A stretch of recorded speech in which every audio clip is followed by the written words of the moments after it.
who had conducted the workshop earlier along with his assistants have submitted the final report to the board before the deadline last week. अब देखो यहाँ पे बात हो रही है कंडक्ट करने की, आपको इनकरेक्ट दे रखा है। उसने बांटी मिठाइयां, कितने दोस्तों में बांटी? 5 दोस्तों में।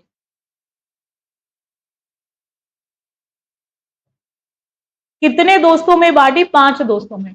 ये जो 5 फ्रेंड्स है, ये जो 5 फ्रेंड्स लिखा हुआ है बच्चों, अगर आप 2 की बात करते हैं, 2 की बात करेंगे तो बिटवीन लगाएंगे, लेकिन जब आप 2 से ज्यादा की बात करेंगे, मोर देन 2, मोर देन 2, जब आप 2 से ज्यादा की बात करेंगे तो वहां पे अमंग लगाएंगे, वहां पे अमंग लगाएंगे, अमंग लगाएंगे। ठीक है, तो डिवाइड वर्ब की कौन सी फॉर्म है? सेकेंड, जो पास्ट में यूज होती है, पास्ट इंडेफिनेट में वर्ब की सेकेंड फॉर्म, पास्ट इंडेफिनेट के अंदर। ठीक है, तो डिवाइडेड ठीक है, बट हमें 5 फ्रेंड्स के लिए हम बिटवीन का यूज नहीं करेंगे, हम अमंग का यूज करेंगे। हम किसका यूज करेंगे? अमंग। और उसी के आधार पे हमारा जो करेक्ट आंसर ऑप्शन है वो क्या हो जाएगा? बी। उसी के आधार पे हमारा जो करेक्ट आंसर ऑप्शन है बच्चों वो क्या हो जाएगा? बी हो जाएगा, अमंग हिज 5 फ्रेंड्स। ठीक है, वॉवल साउंड नहीं है इसीलिए अमंग लगाएंगे 5। ठीक है, neither of the 2 brothers are trustworthy. 2 भाई है, दोनों में से एक भी विश्वास के लायक नहीं। आजकल तो लोग विश्वास के लायक है ही नहीं। ठीक है, खुद बातें करेंगे और फिर खुद अपनी वाली एडिटिंग कर कर दूसरे की बता देंगे। ठीक है, आजकल का जमाना ऐसा ही है। ठीक है, तो आजकल आप कभी किसी पे विश्वास नहीं कर सकते। कोई व्यक्ति किस इंटेंशन से आपसे बात कर रहा है, क्या उसको आगे फॉरवर्ड करनी है, किस पर्पज से आपसे बात कर रहा है, आप बिल्कुल भी इमेजिन भी नहीं कर सकते कि इंसान का लेवल कितना गिर चुका है। ठीक है, अपने फायदे के लिए, अपने स्वार्थ के लिए वो किस तरह से दूसरे का इस्तेमाल करता है, आप सोच भी नहीं सकते। ठीक है, ये तो आजकल के व्यक्ति का लेवल है। ठीक है, नाइदर आइदर, ऐसा अक्सर वो लोग करते हैं जो कमजोर होते हैं, ऐसा अक्सर वो लोग करते हैं जो कमजोर होते हैं। जो मजबूत होते हैं, इनकी जड़ें मजबूत होती है, उनको इस तरह की हरकतें करने की जीवन में जरूरत नहीं पड़ती। ठीक है, जिनको लगता है हमें सहारे की जरूरत है तो वो इस तरह की चीजों को किया करते हैं। चलो नेक्स्ट आते हैं। हमें ध्यान रखना है, अगर neither, either, one, anyone, none का यूज हो रहा है, आफ्टर दैट ऑफ आ रहा है, तो हम एक चीज ध्यान रखेंगे, यहां पे भी नाउन जो है वो पीसीएन रहेगा। ये वही वन वाला ही केस है, जो वन वाला रूल हम पीछे पढ़कर आए ना, वही केस यहाँ है। ठीक है, तो यहाँ पे भी हम ऑफ के बाद जो नाउन है वो पीसीएन यूज करेंगे, बट आफ्टर दैट जो हमें वर्ब यूज करनी है, आफ्टर दैट जो हमें वर्ब यूज करनी है, ठीक है, वो कैसे यूज करनी है, वो हमें इनके अकॉर्डिंग यूज करनी है। ये सारे के सारे कैसे हैं? Singular in form. कैसे हैं? Singular in form. और इन्हीं के कारण यहाँ पे जो वर्ब आएगी वो भी कैसी आएगी? सिंगुलर। वो भी कैसी आएगी? सिंगुलर। वो भी कैसी आएगी? सिंगुलर। तो हमें यहाँ पे बच्चों ध्यान रखना है, हम वर्ब कैसे यूज करेंगे? सिंगुलर यूज करेंगे। ठीक है, तो यहाँ पे नाइदर ऑफ को देखकर आप आर नहीं इज का यूज करेंगे, आर नहीं इज का यूज करेंगे। ठीक है, आर नहीं इज का यूज करेंगे, और उसी के आधार पे आपका जो सही उत्तर हो जाएगा वो बी हो जाएगा। Next, the child is afraid from the dark. आप में से भी कुछ ऐसे लोग होंगे जो डरते होंगे। किसी को अंधेरे से डर लगता है, किसी को लोगों से डर लगता है, किसी को पानी से डर लगता है ना। डरते हो किससे? अंधेरे से, डार्क से। तो यहाँ पे एफ्रेड के साथ फ्रॉम नहीं, एफ्रेड के साथ ऑफ आएगा। क्या आएगा? ऑफ। हम प्रेपोजिशन ऑफ का यूज करते हैं फ्रॉम की जगह। चलेगा, नेक्स्ट आते हैं। You should avail of every opportunity. You should avail of every opportunity. आपको हर एक अवसर का लाभ उठाना चाहिए। अवेल का मतलब होता है लाभ उठाना। ठीक है, to take advantage, to take advantage, to take advantage, to take advantage, लाभ उठाना, लाभ उठाना, टू टेक एडवांटेज, लाभ उठाना। ठीक है, हम अवेल का यूज करते हैं एडवांटेज के लिए, जब हम किसी भी चीज का लाभ उठाते हैं तो उस केस में हम यूज करते हैं। अच्छा, शुड के साथ अवेल जो है V1 ये बिल्कुल ठीक है, लेकिन कुछ ऐसी वर्ब्स होती है बच्चों जिनके साथ हम यूज करते हैं रिफ्लेक्सिव प्रोनाउन, जैसे अवेल हो गया, एब्सेंट हो गया, या फिर हम रिकंसाइल की बात करते हैं, प्राइड की बात करते हैं, चॉक की बात करते हैं, तो वहां पे हमें यूज करना होता है रिफ्लेक्सिव। और रिफ्लेक्सिव जो होते हैं, रिफ्लेक्सिव प्रोनाउन हमारे यूज होते हैं, reflexive pronoun after verb, after verb. Reflexive pronoun जो होते हैं वो वर्ब के जस्ट बाद यूज होते हैं, और इनका जो यूज किया जाता है वो according to the subject, according to the subject. हम इनको यूज करते हैं सब्जेक्ट के according, according to the subject. हम इनको सब्जेक्ट के अकॉर्डिंग यूज करते हैं, हम इनको सब्जेक्ट के अकॉर्डिंग यूज करते हैं, ठीक है। तो हमें ध्यान रखना है यहाँ पे अवेल, लाभ उठाने वाला कौन है? यू। तो यू के हिसाब से हमें अवेल के साथ लिखना पड़ेगा योरसेल्फ। क्या लिखना पड़ेगा? योरसेल्फ। क्या लिखना पड़ेगा? योरसेल्फ। रिफ्लेक्सिव में हो सकता है आप में से कुछ स्टूडेंट्स को डाउट हो रिफ्लेक्सिव कौन से होते हैं, तो एक तरफ मैं लिख देती हूँ सब्जेक्टिव और एक तरफ मैं लिख देती हूँ रिफ्लेक्सिव। रिफ्लेक्सिव जैसे अगर मैं आई की बात करूं, आई का माई सेल्फ, मैं ही की बात करूं, ही का हिमसेल्फ, मैं शी की बात करूं, शी का हरसेल्फ, मैं ही की बात करूं, ही का हिम, अच्छा ही हो गया, चलो। मैं दे की बात करूं, दे का देमसेल्व्स,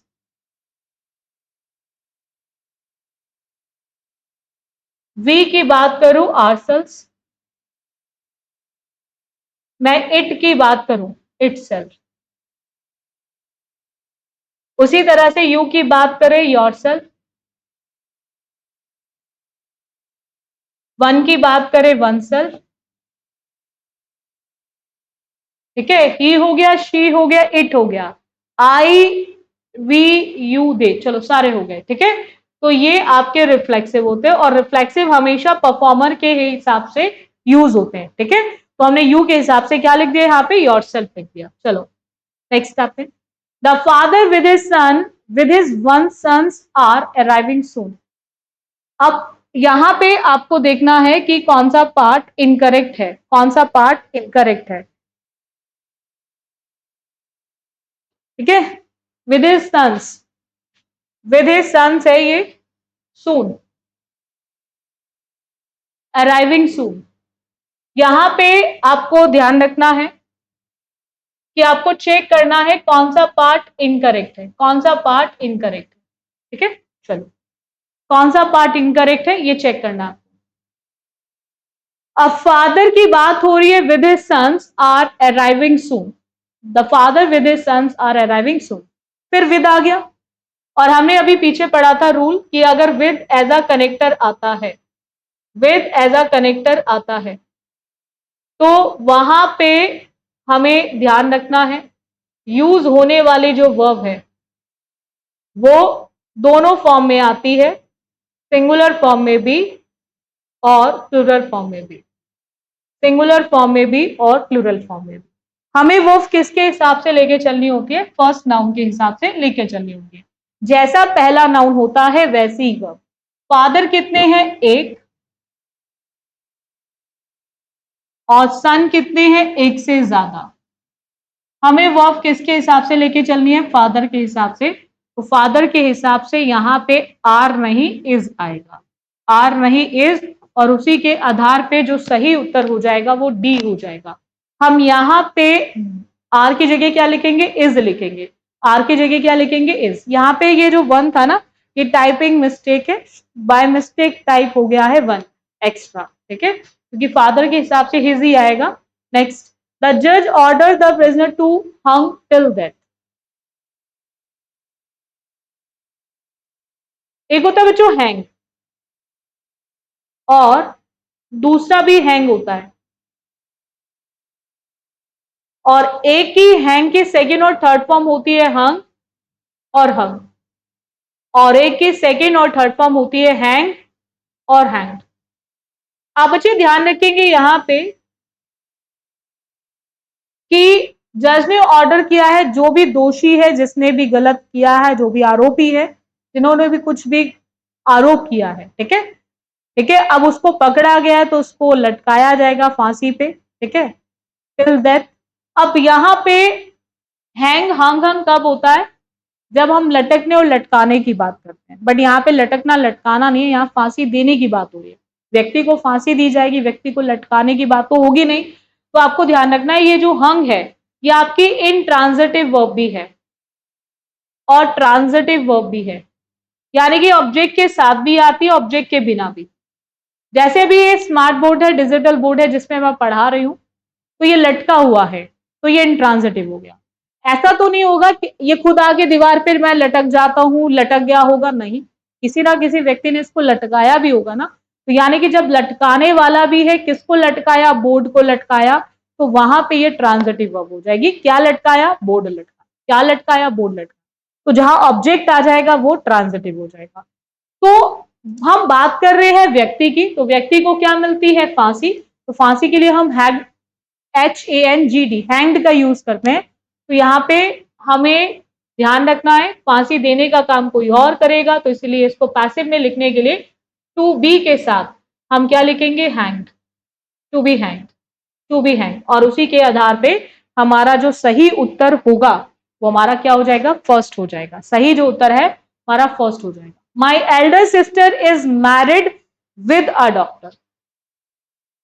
बात हो रही है शादी होने की, किससे शादी हुई है? डॉक्टर से, ठीक है, डॉक्टर के साथ शादी हुई है। तो यहां देखो कौन सा पार्ट इनकरेक्ट दिया गया है, किस पार्ट में मिस्टेक है, सबसे पहले चेक करो कि कौन सा पार्ट आपको इनकरेक्ट दिया गया। इनकरेक्ट पार्ट को चेक करना है, बहुत ध्यान से देखेंगे क्वेश्चन में कहां गलती है।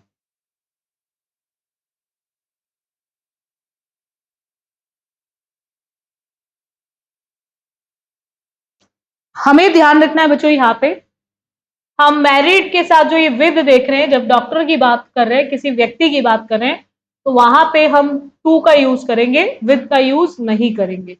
और उसी के आधार पे हमारा जो करेक्ट आंसर ऑप्शन है वो हमारा सी हो जाएगा, टू अ डॉक्टर, ठीक है। नेक्स्ट आते हैं, the ship drawn in the sea, the ship drawn in the sea, draw, drew, drawn, ठीक है, खींचना।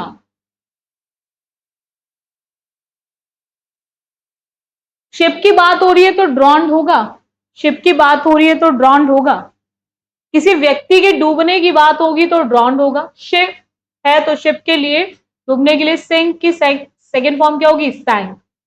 सिंक की सेकेंड फॉर्म क्या होगी? सैंक होगी, सैंक, SAN के सैंक, ठीक है, डूबने की। व्यक्ति डूब रहा है तो ड्रॉन आता है, लेकिन जब शिप की बात कर रहे हैं तो वहां पे SAN के सैंक आएगा, ठीक है। Next, she insisted to accompany me, जब कोई व्यक्ति आप पे कुछ भी करने के लिए जोर डालता है, ठीक है, तो वहां पे हम लोग लिखते हैं इंसिस्ट। बल डालना, जोर डालना, फोर्स करना, इंसिस्ट, और इंसिस्ट के साथ ऑन आता है। उसी तरह से एक होता है परसिस्ट, परसिस्ट के साथ भी इन का यूज होता है। इंसिस्ट के साथ ऑन और परसिस्ट के साथ इन, ठीक है। तो अगर कोई व्यक्ति आपको कुछ भी करने के लिए जोर डाल रहा है तो आप इंसिस्ट के साथ ऑन लिखेंगे, और आप अपनी बात पे अड़े हुए हैं तो आप परसिस्ट के साथ इन। और ये दोनों अपने साथ लेकर आते हैं जेरेंड, ये दोनों अपने साथ जेरेंड लेकर आते हैं, यानी कि वर्ब की फर्स्ट फॉर्म में ING, वर्ब की फर्स्ट फॉर्म में ING को लेकर आते हैं, इंसिस्ट के साथ ऑन। एग्जाम में क्वेश्चन प्रिपोजिशन से भी आ सकता है, एग्जाम में क्वेश्चन आपके V1 प्लस ING को लेकर भी आ सकता है, एग्जाम में दोनों को लेकर भी आ सकता है, जैसे ये क्वेश्चन आपको दिखाई दे रहा होगा।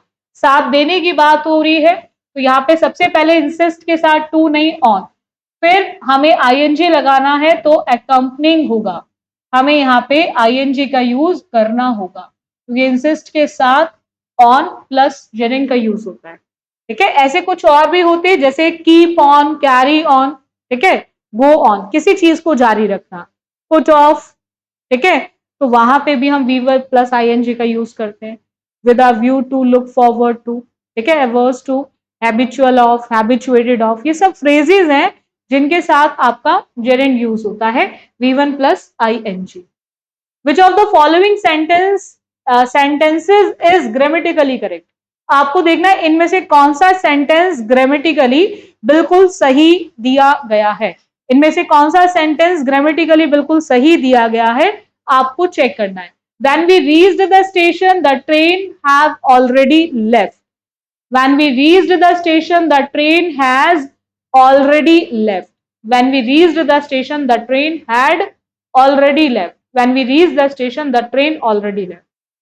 अब देखो when जो होता है बच्चों, when आपके एक कनेक्टर का काम करता है। कनेक्टर का मतलब होता है जो दो एक्शंस को जोड़ने का काम करे।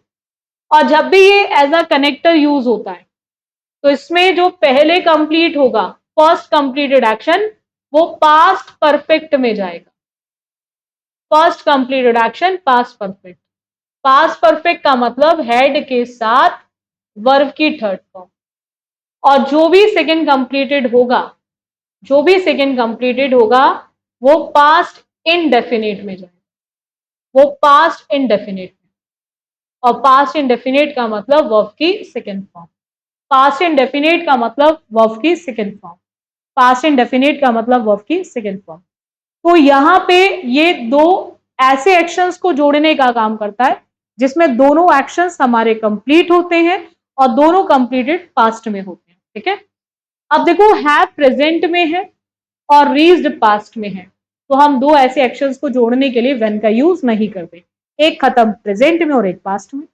रीच्ड हमारा प्रेजेंट है, ठीक है, और हैज, रीच्ड हमारा पास्ट है सेकेंड फॉर्म, और हैज प्रेजेंट है। दूसरा ऊपर ये भी गलत है, ट्रेन एक थी, हैव नहीं आते, तो ग्रामेटिकली वैसे भी गलत है, ये भी गलत है। अब ऑलरेडी लेफ्ट, लेफ्ट वर्ब के सेकेंड फॉर्म, वो भी दोनों एक साथ तो नहीं हो सकते, तो इसीलिए इसका आंसर ऑप्शन जो बैठेगा वो सी बैठेगा। ठीक है, reached past indefinite second form, जिसको आप सिंपल पास्ट भी कहते हैं, और हेड के साथ वर्ब की थर्ड फॉर्म पास्ट परफेक्ट। ठीक है, तो ट्रेन निकलने का काम पहले हो गया, वो पास्ट परफेक्ट, और पहुंचने का काम बाद में हुआ, वो पास्ट इंडेफिनिट। तो ये हमारा ग्रामेटिकली बिल्कुल सही दिया गया है। ये हमारा ग्रामेटिकली बिल्कुल सही दिया गया। Next, the jury was decided in their opinions. आपको देखना है यहां पे कि कौन सा पार्ट इनकरेक्ट है, कौन सा पार्ट इनकरेक्ट दिया गया है। इनकरेक्ट पार्ट को चेक करना है। देखो, हम जब भी कलेक्टिव नाउन की बात करते हैं, कलेक्शन ऑफ पीपल, ज्यूरी जो है वो आपका कलेक्टिव नाउन है। क्लास, पुलिस, नेवी, एयरफोर्स, ठीक है, कमेटी, ये सब ऑडियंस, ये सब आपके कलेक्टिव नाउन है। कलेक्टिव नाउन दो फॉर्म में यूज होते हैं, सिंगुलर फॉर्म में भी यूज होते हैं और प्लूरल फॉर्म में भी यूज होते हैं। ये दोनों फॉर्म में यूज होते हैं, सिंगुलर भी और प्लूरल भी। ठीक है, जब ये सिंगुलर कब यूज होंगे, जब आप इसको एज अ बॉडी यूज करेंगे, और प्लूरल कब होंगे, जब आप इसको एज अ मेंबर यूज करेंगे। ओपिनियन ज्यूरी के अंदर बैठे हुए लोगों के होंगे, मेंबर्स के होंगे, पैनल्स है ना जजों का, तो उन लोगों का होगा, तो यानी कि एज अ मेंबर। और जब एज अ मेंबर होगा तो हम इसे कैसा कंसिडर करेंगे, प्लूरल। तो प्लूरल के हिसाब से देयर तो ठीक है, बट प्लूरल के हिसाब से वॉज नहीं वर आएगा, वॉज नहीं वर आएगा। और उसी के आधार पे जो आपका सही उत्तर हो जाएगा वो सी हो जाएगा। ठीक है, जब भी आप इसको एज अ मेंबर मानेंगे, जब भी इसको एज अ मेंबर कंसिडर करेंगे, ये नाउन बेस्ड क्वेश्चन है, नाउन बेस्ड क्वेश्चन है। ठीक है, ये क्वेश्चन आपका नाउन बेस्ड है, तो आप जब भी आप एज अ मेंबर कंसिडर करेंगे तो वहां पे आप इसको हमेशा प्लूरल कंसिडर करेंगे। प्लूरल कंसिडर करने के कारण वो भी प्लूरल, और इसके लिए जो प्रोनाउन यूज होगा वो भी प्लूरल यूज होगा। ही हैज कम यस्टरडे,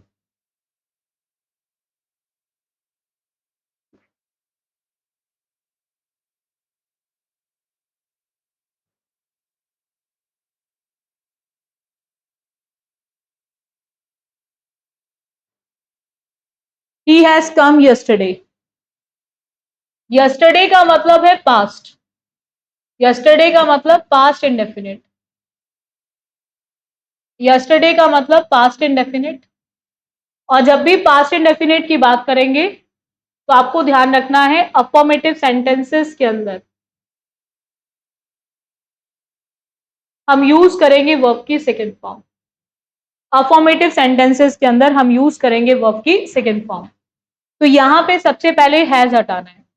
आपको यस्टरडे दिखाई दे, लास्ट वीक दिखाई दे, लास्ट मंथ दिखाई दे, लास्ट ईयर दिखाई दे, लास्ट मंडे दिखाई दे, लास्ट अप्रैल, मार्च, उन सब केसेस के अंदर आपको पास्ट का यूज करना है। कम वर्ब की फर्स्ट फॉर्म होती है और केम वर्ब की सेकेंड फॉर्म होती है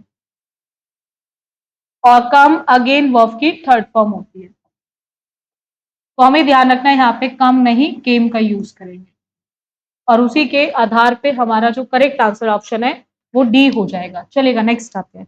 नेक्स्ट क्वेश्चन देखेंगे। He is living in Chennai since 5 years। मतलब कितने सालों से रह रहा है चेन्नई में? 5 सालों से। देखो यहाँ पे आपको दो तरह से क्वेश्चन में एरर लगेगी, इज में भी और सिंस में भी। हमें जब भी इस तरह से क्वेश्चन दिखाई दे तो सबसे हमें पहले ये चेक करना है कि कौन सा यूज हो ही नहीं सकता। रह रहा है, एक एक्शन चल रहा है तो प्रोग्रेसिव चल रहा है तो इज के साथ आईएनजी आ सकता है। लेकिन जब हम ड्यूरेशन की बात करते हैं तो ड्यूरेशन के साथ कभी भी सिंस का यूज नहीं हो। हम सिंस की बात करें और फॉर की बात करें, ऐसा पेपर में कई बार हो जाता है, ऐसा कई बार पेपर में आया हुआ भी है, पहले से भी क्वेश्चन आया हुआ है कई बार। तो ऐसे केसेस में आपको ध्यान रखना है जब पॉइंट ऑफ टाइम की बात करेंगे, पॉइंट ऑफ टाइम की बात करेंगे, पॉइंट ऑफ टाइम का मतलब होता है जब आप एक्शन का स्टार्टिंग पॉइंट बता दें। पॉइंट ऑफ टाइम का मतलब होता है जब आप एक्शन का स्टार्टिंग पॉइंट बता। और पीरियड ऑफ टाइम मतलब होता है ड्यूरेशन। मैंने आपसे बोला मैं आपको सुबह 8 बजे से पढ़ा रही हूं तो ये मेरा स्टार्टिंग पॉइंट है।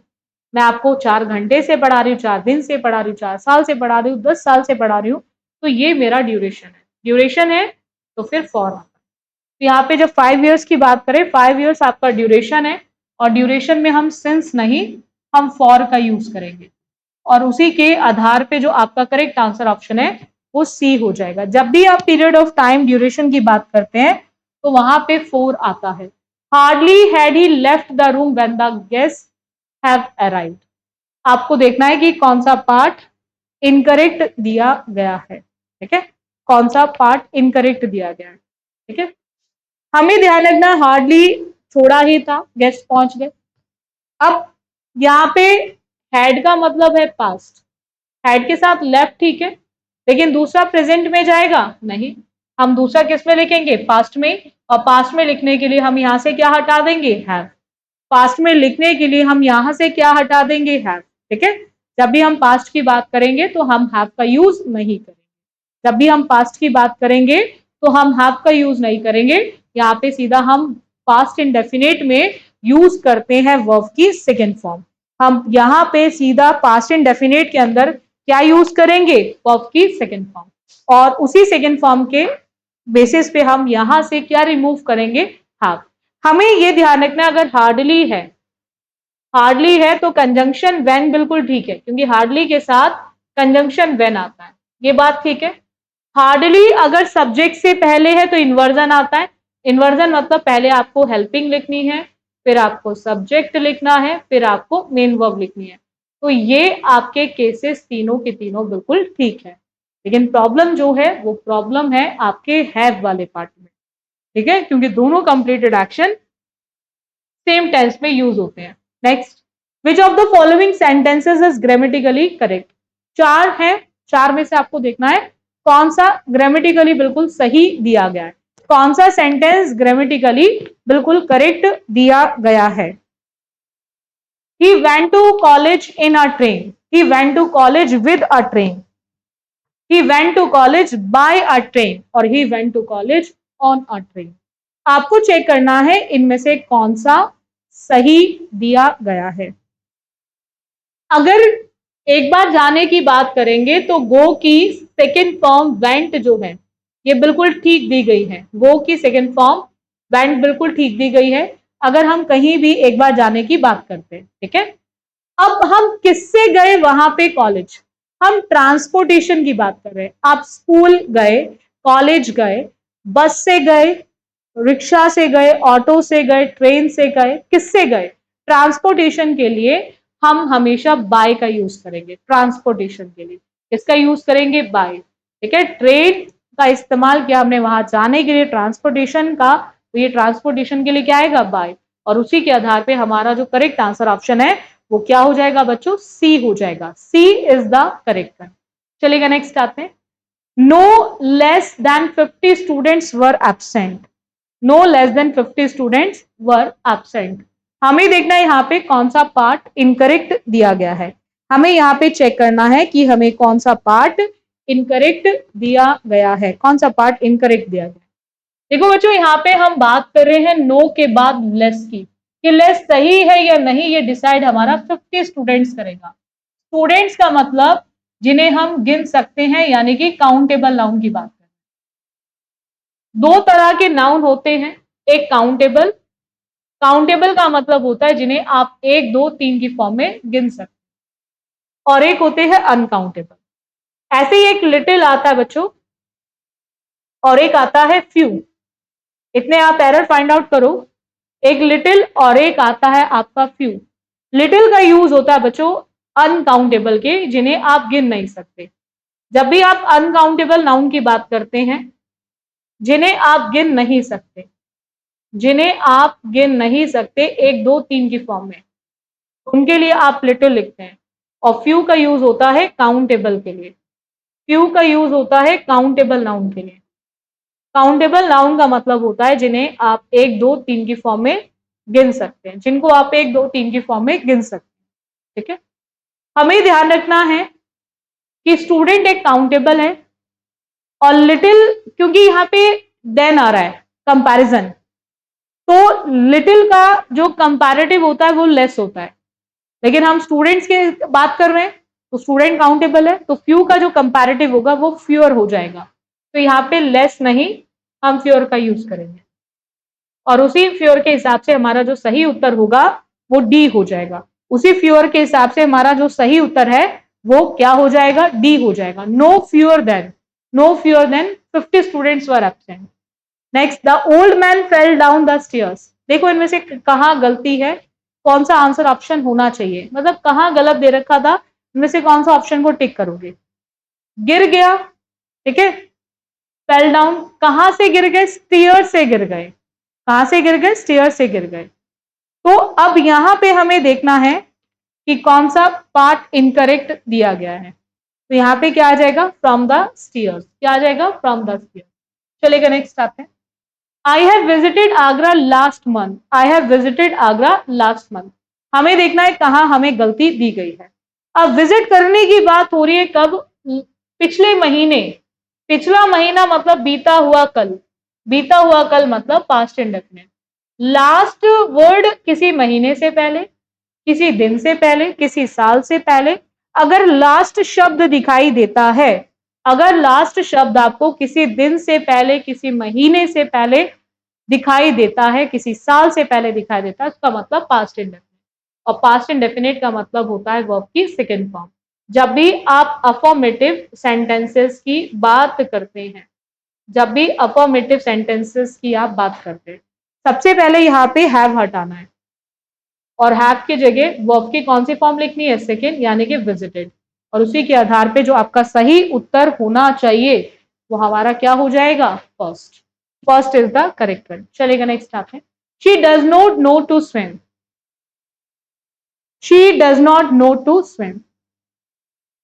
हमें देखना है कि ये यहां पे किस पार्ट में गलती है। अच्छा, अगर हम शी की बात कर रहे हैं तो शी के हिसाब से डज ठीक है, क्योंकि डज भी सिंगुलर वर्ब है। और जब डू और डज आता है, जहां पे भी डू आता है या फिर डज आता है, उनके साथ हम वर्ब लिखते हैं, और वर्ब की कौन सी फॉर्म लिखते हैं बच्चों? फर्स्ट। उनके साथ वर्ब लिखेंगे, वर्ब की कौन सी फॉर्म, तो यहाँ पे नो ठीक है, क्योंकि नो वर्ब की फर्स्ट फॉर्म होती है बच्चों, और इसी की जो सेकेंड फॉर्म होती है वो न्यू होती है, और इसी की जो सेकेंड थर्ड फॉर्म होती है वो नॉन होती है। वो क्या होती है हमारी, नॉन। इसी की थर्ड फॉर्म क्या होती है, नॉन। ठीक है, तो हमने डस के साथ नो देखा, ये बिल्कुल ठीक है। अब ये जो 2+V1 है ये हमारा इंफिनिटिव है, ये हमारा क्या है, इंफिनिटिव। इंफिनिटिव हमें ध्यान रखना है बच्चों यहां पे कुछ पॉइंट्स को।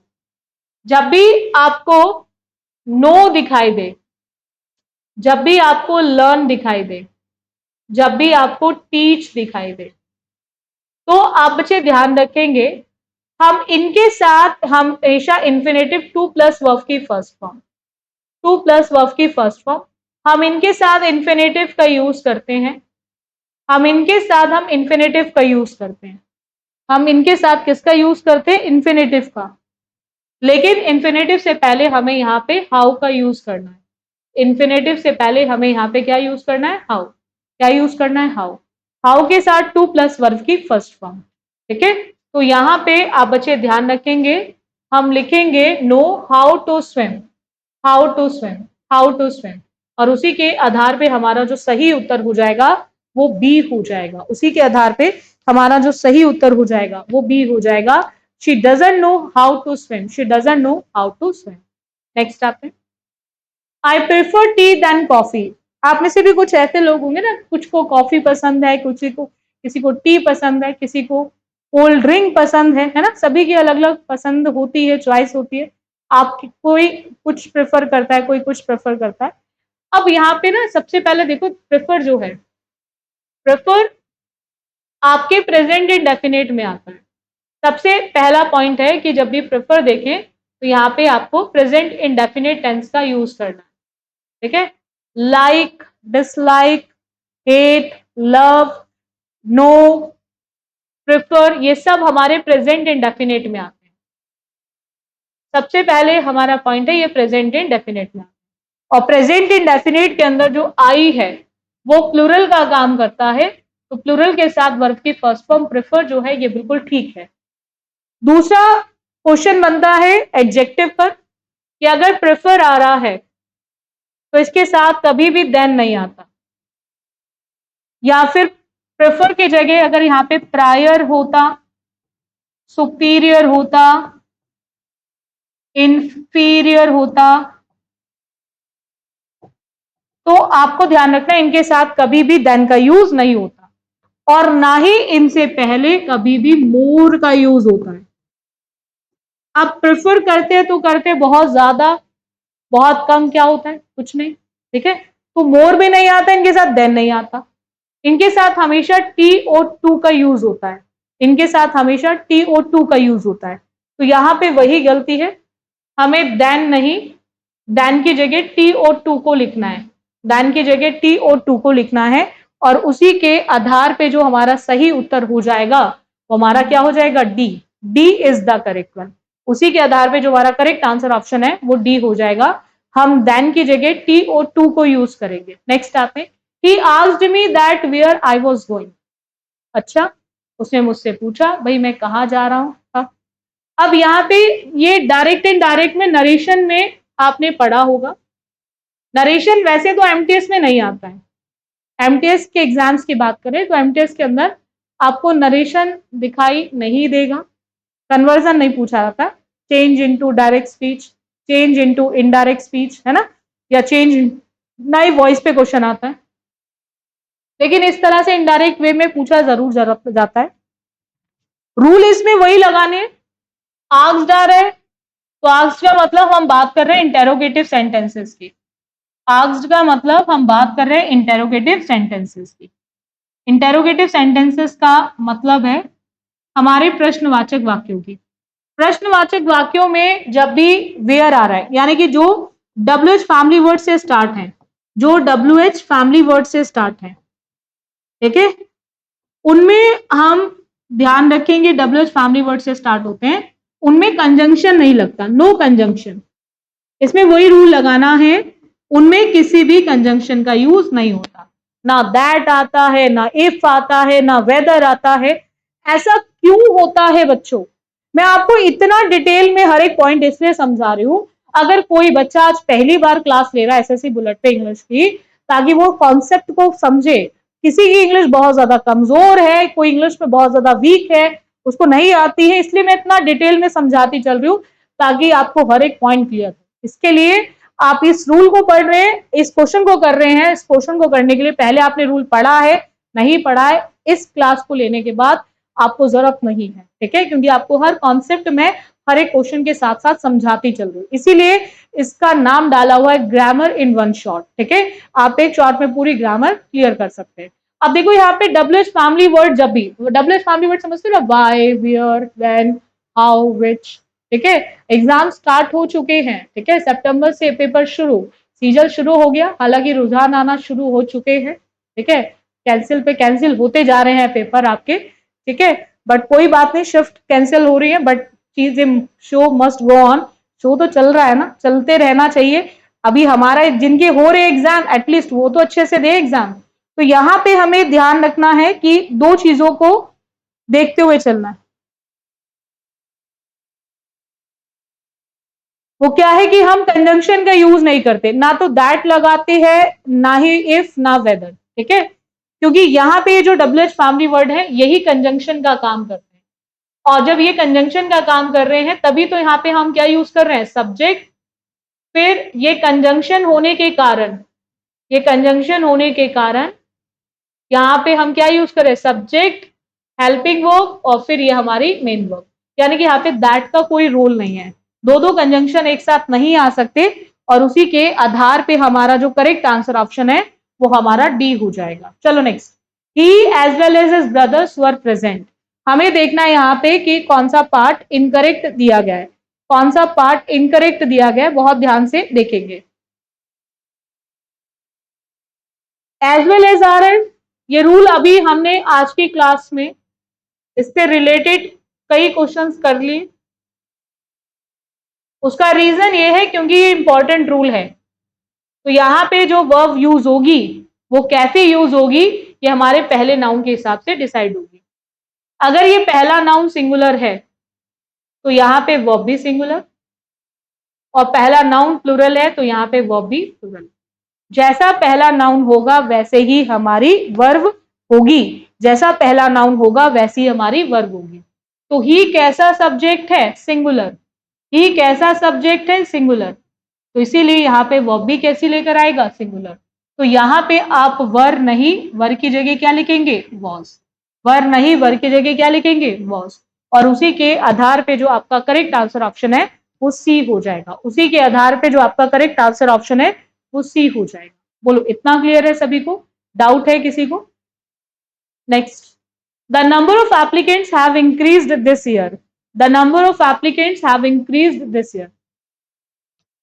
अब जैसे 28 लाख स्टूडेंट सीजीएल 2025 दे रहे हैं, ठीक है। अब ये खैर बहुत मुश्किल टास्क भी है, जो प्रेजेंट सिचुएशन है हमारे एसएससी की, इतने सारे बच्चों का पेपर कराना और बहुत अच्छे से पेपर कराना, ठीक है। अब यहाँ पे the number of applicants have increase this year, यहाँ पे कौन सा पार्ट इनकरेक्ट है? देखो बच्चों, अगर नंबर से पहले कभी भी आपको द नंबर दिखाई दे, अगर द नंबर दिखाई दे, ठीक है, तो वहां पे हमें ध्यान रखना है, हमेशा प्रिपोजिशन क्या आती है, ऑफ आती है। आफ्टर दैट नाउन हमेशा पीसीएन आएगा, ये रूल है कि नाउन हमेशा पीसीएन, पीसीएन का मतलब होता है plural countable noun, plural countable noun. After that हमारी वर्ब जो है वो कैसी आएगी, तो हमें ध्यान रखना है यहाँ पे कि जो ये द होता है, the is use for definite, the is use for definite, the is use for definite, और जब द का डेफिनेट के लिए यूज होता है तो हमें ध्यान रखना है यहाँ पे वर्ब जो यूज होगी वो कैसे यूज होगी, सिंगुलर। वो जो द यूज होगी वो कैसे यूज होगी, सिंगुलर, कैसे यूज होगी, सिंगुलर, ठीक है, कैसे यूज होगी, सिंगुलर। तो यहाँ पे हम उसी के बेसिस पे हम हैव नहीं क्या यूज करेंगे, हैज, हम हैव नहीं क्या यूज करेंगे, हैज। हैव की जगह क्या लिखेंगे? हैज। और उसी के आधार पे हमारा करेक्ट आंसर ऑप्शन क्या हो जाएगा? डी। उसी के आधार पे हमारा करेक्ट आंसर ऑप्शन क्या हो जाएगा? डी। तो D is the correct. The number of applicants have increased this year की जगह हैज इंक्रीज्ड आ जाएगा। Next, she prevented me to enter the hall. कई बार हम कहीं जाते हैं तो कुछ व्यक्ति हमें रोकते हैं, मत जाओ यहाँ पे, ठीक है? तो उसने मुझे रोका, कहाँ एंटर करने से? हॉल में घुसने से मुझे रोका। सबसे पहला पॉइंट, एक बार रोका गया तो प्रिवेंट में ईडी, वर्ब की सेकेंड फॉर्म, बात हो रही है पास्ट की, जो बिल्कुल सही है। जब भी हम पास्ट की बात करेंगे वर्ब की सेकेंड फॉर्म का यूज करेंगे, बिल्कुल सही है। पास्ट में हम हमेशा जो यूज करते हैं वो वर्ब की सेकेंड फॉर्म यूज करते हैं। तो प्रिवेंट की जगह प्रिवेंटेड जो है ये बिल्कुल ठीक लिखा हुआ है। लेकिन जब प्रिवेंट की बात करते हैं बच्चों, जैसे मैंने आपको बताया था इंसिस्ट के साथ ऑन आता है, उसी तरह जब प्रिवेंट की बात करें आप बच्चे, तो आपको ध्यान रखना है प्रिवेंट के साथ फ्रॉम आता है। प्रिवेंट के साथ क्या आता है? फ्रॉम। हम प्रिवेंट के साथ कभी भी TO2 का यूज नहीं करते, प्रिवेंट फ्रॉम। और प्रिवेंट के साथ जब फ्रॉम लिखेंगे तो उसके साथ हम यूज करेंगे जेरेंट, रोकना, कहीं भी जाने से, कुछ भी करने से, ठीक है? The watchman prevented us from going, ठीक है? कहाँ जाने से? इनटू द हॉल, ठीक है? तो वहां पे हम लोग यूज करेंगे। तो जेरेंट का मतलब है वर्ब की फर्स्ट फॉर्म में आईएनजी, वर्ब की फर्स्ट फॉर्म में आईएनजी। तो यहाँ पे हमें प्रिवेंट के साथ टू की जगह लिखना है फ्रॉम, और जब फ्रॉम आएगा तो वहां पे एंटर नहीं एंटरिंग का यूज होगा, क्योंकि हमें यहाँ पे जेरेंट का यूज करना है। तो from entering is the correct one, from entering is the correct one. और उसी के आधार पे जो हमारा सही उत्तर हो जाएगा वो फर्स्ट हो जाएगा, फ्रॉम एंटरिंग। चलेगा, नेक्स्ट आते। The thief was hung for his crimes. अब अभी मैंने ये पहले भी आपको कराया था कि सुनाया गया था जज के द्वारा फांसी पे लटका दिया जाए, वही थीफ को फांसी दी गई। उस जो भी उसने क्राइम किया, गलत गुनाह जो भी किया है, उसके लिए उसको क्या दी गई होगी? फांसी। लटकाया तो गया नहीं होगा ना, फांसी दी गई होगी। तो यहाँ पे सेंटेंस हमारा पैसिव वॉइस में है। सेंटेंस किस में है? पैसिव वॉइस में। भाई वो फांसी उसे खुद तो होगी नहीं, देने वाला कोई और होगा, भाई देने वाला कोई और होगा, ठीक है? तो जब कोई देने वाला कोई और है तो सेंटेंस पैसिव में है। तो पैसिव में वॉज और वर के साथ हम यूज करेंगे वर्ब की थर्ड फॉर्म। वॉज और वर्ब के साथ हम यूज करेंगे वर्ब की कौन सी फॉर्म? थर्ड। वर्ब की कौन सी फॉर्म यूज करेंगे? थर्ड फॉर्म यूज करेंगे जब भी वॉज और वर आता है, ठीक है? ये बात ठीक है। लेकिन यहाँ पे हम हैंग फांसी वाला यूज करेंगे, और फांसी वाले में हैंग की सेकेंड फॉर्म हैंग, और थर्ड फॉर्म भी क्या होती है? हैंग। थर्ड फॉर्म भी क्या होती है? हैंग। जब भी हम किसी को फांसी देने की बात करते हैं, जब भी हम फांसी देने की बात करते हैं, वहां पे फांसी देना, फांसी देना, फांसी देने के लिए हम यूज करते हैं हैंग। तो यहाँ पे हम हंग की जगह हैंग्ड का यूज करेंगे, हैंग्ड का यूज करेंगे। और उसी के आधार पे जो हमारा सही उत्तर हो जाएगा, उसी के आधार पे जो हमारा सही उत्तर हो जाएगा वो हमारा ए हो जाएगा। First is the correct one. चलेगा, नेक्स्ट आते। The committee have given it's decision. हमें देखना है कि कौन सा पार्ट इनकरेक्ट है। फिर कमिटी वर्ड आ गया। जो ये कमिटी है ये हमारा कलेक्टिव नाउन है, ये हमारा क्या है? Collective noun. और कलेक्टिव नाउन अपने साथ दोनों टाइप की वर्ब को लेकर आता है, क्योंकि ये सिंगुलर फॉर्म में भी यूज होता है और उसके साथ साथ ये प्लूरल फॉर्म में भी यूज होता है।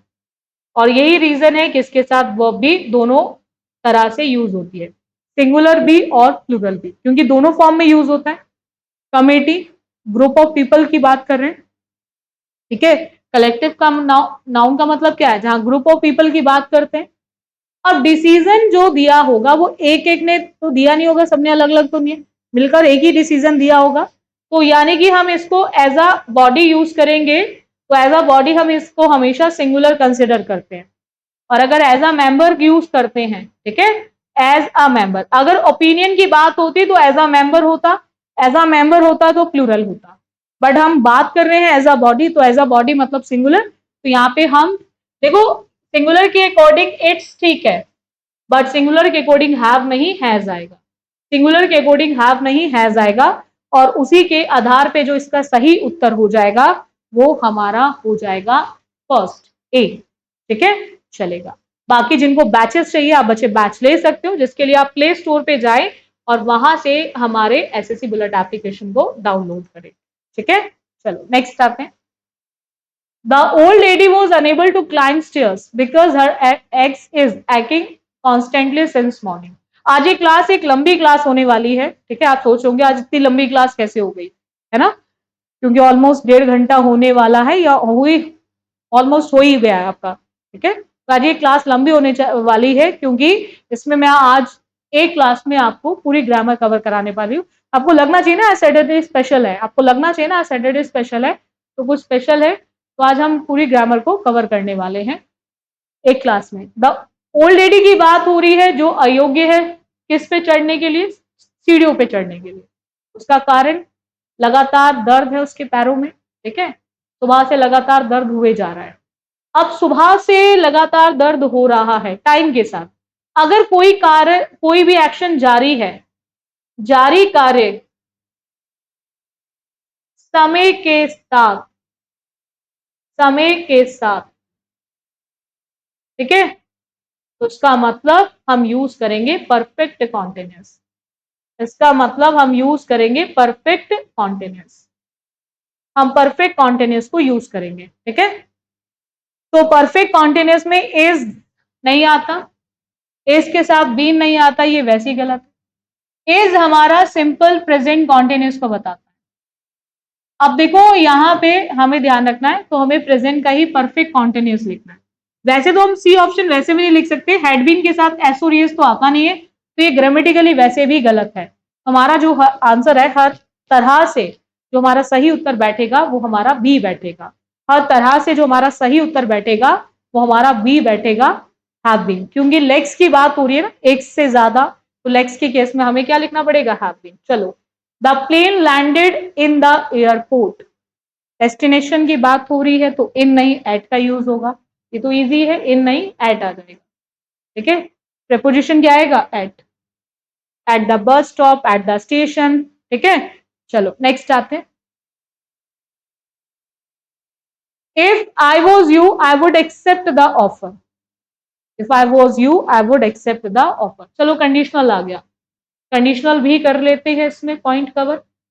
कंडीशनल सेंटेंसेस के अंदर जब भी आप पास्ट की बात करते हैं, पास्ट में बीइंग की बात करते हैं, तो बीइंग के केस में आपको ध्यान रखना है आप हमेशा वर्ब का यूज करेंगे, और वर्ब का यूज ऑल सब्जेक्ट्स के साथ किया जाता है।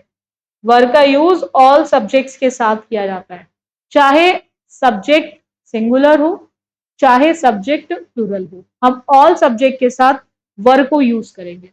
आई यू है नहीं ऐसा वो इमेजिन कर रहा है, आई यू है नहीं ऐसा इमेजिन कर रहा है, तो उसने बोला अगर मैं यू होता तो मैं इस ऑफर को एक्सेप्ट कर लेता। ठीक है, तो एक्सेप्ट किया नहीं ऐसा कर लेता, ऐसा वो सोच रहा है, तो इमेजिनेशन में हम हमेशा क्या लगाते हैं, वर्ब। पास्ट में इसे कंडीशन सेकंड की बात कर रहे हैं, ये कौन सा कंडीशनल है, कंडीशन सेकंड, कंडीशन सेकंड की बात कर रहे हैं। कंडीशन सेकंड के अंदर पास्ट बीइंग में हम हमेशा वर्ब लगाते हैं ऑल सब्जेक्ट के साथ। अब आपके माइंड में डाउट होगा कि हम वॉज क्यों नहीं लगा सकते, तो वॉज जो हम यूज करते हैं सिंगुलर के साथ, और वर्ब जो यूज करते हैं हम प्लूरल के साथ, ये वहां करते हैं जब हम किसी एक्शन की बात करते हैं, किसी काम को करने की बात करते हैं।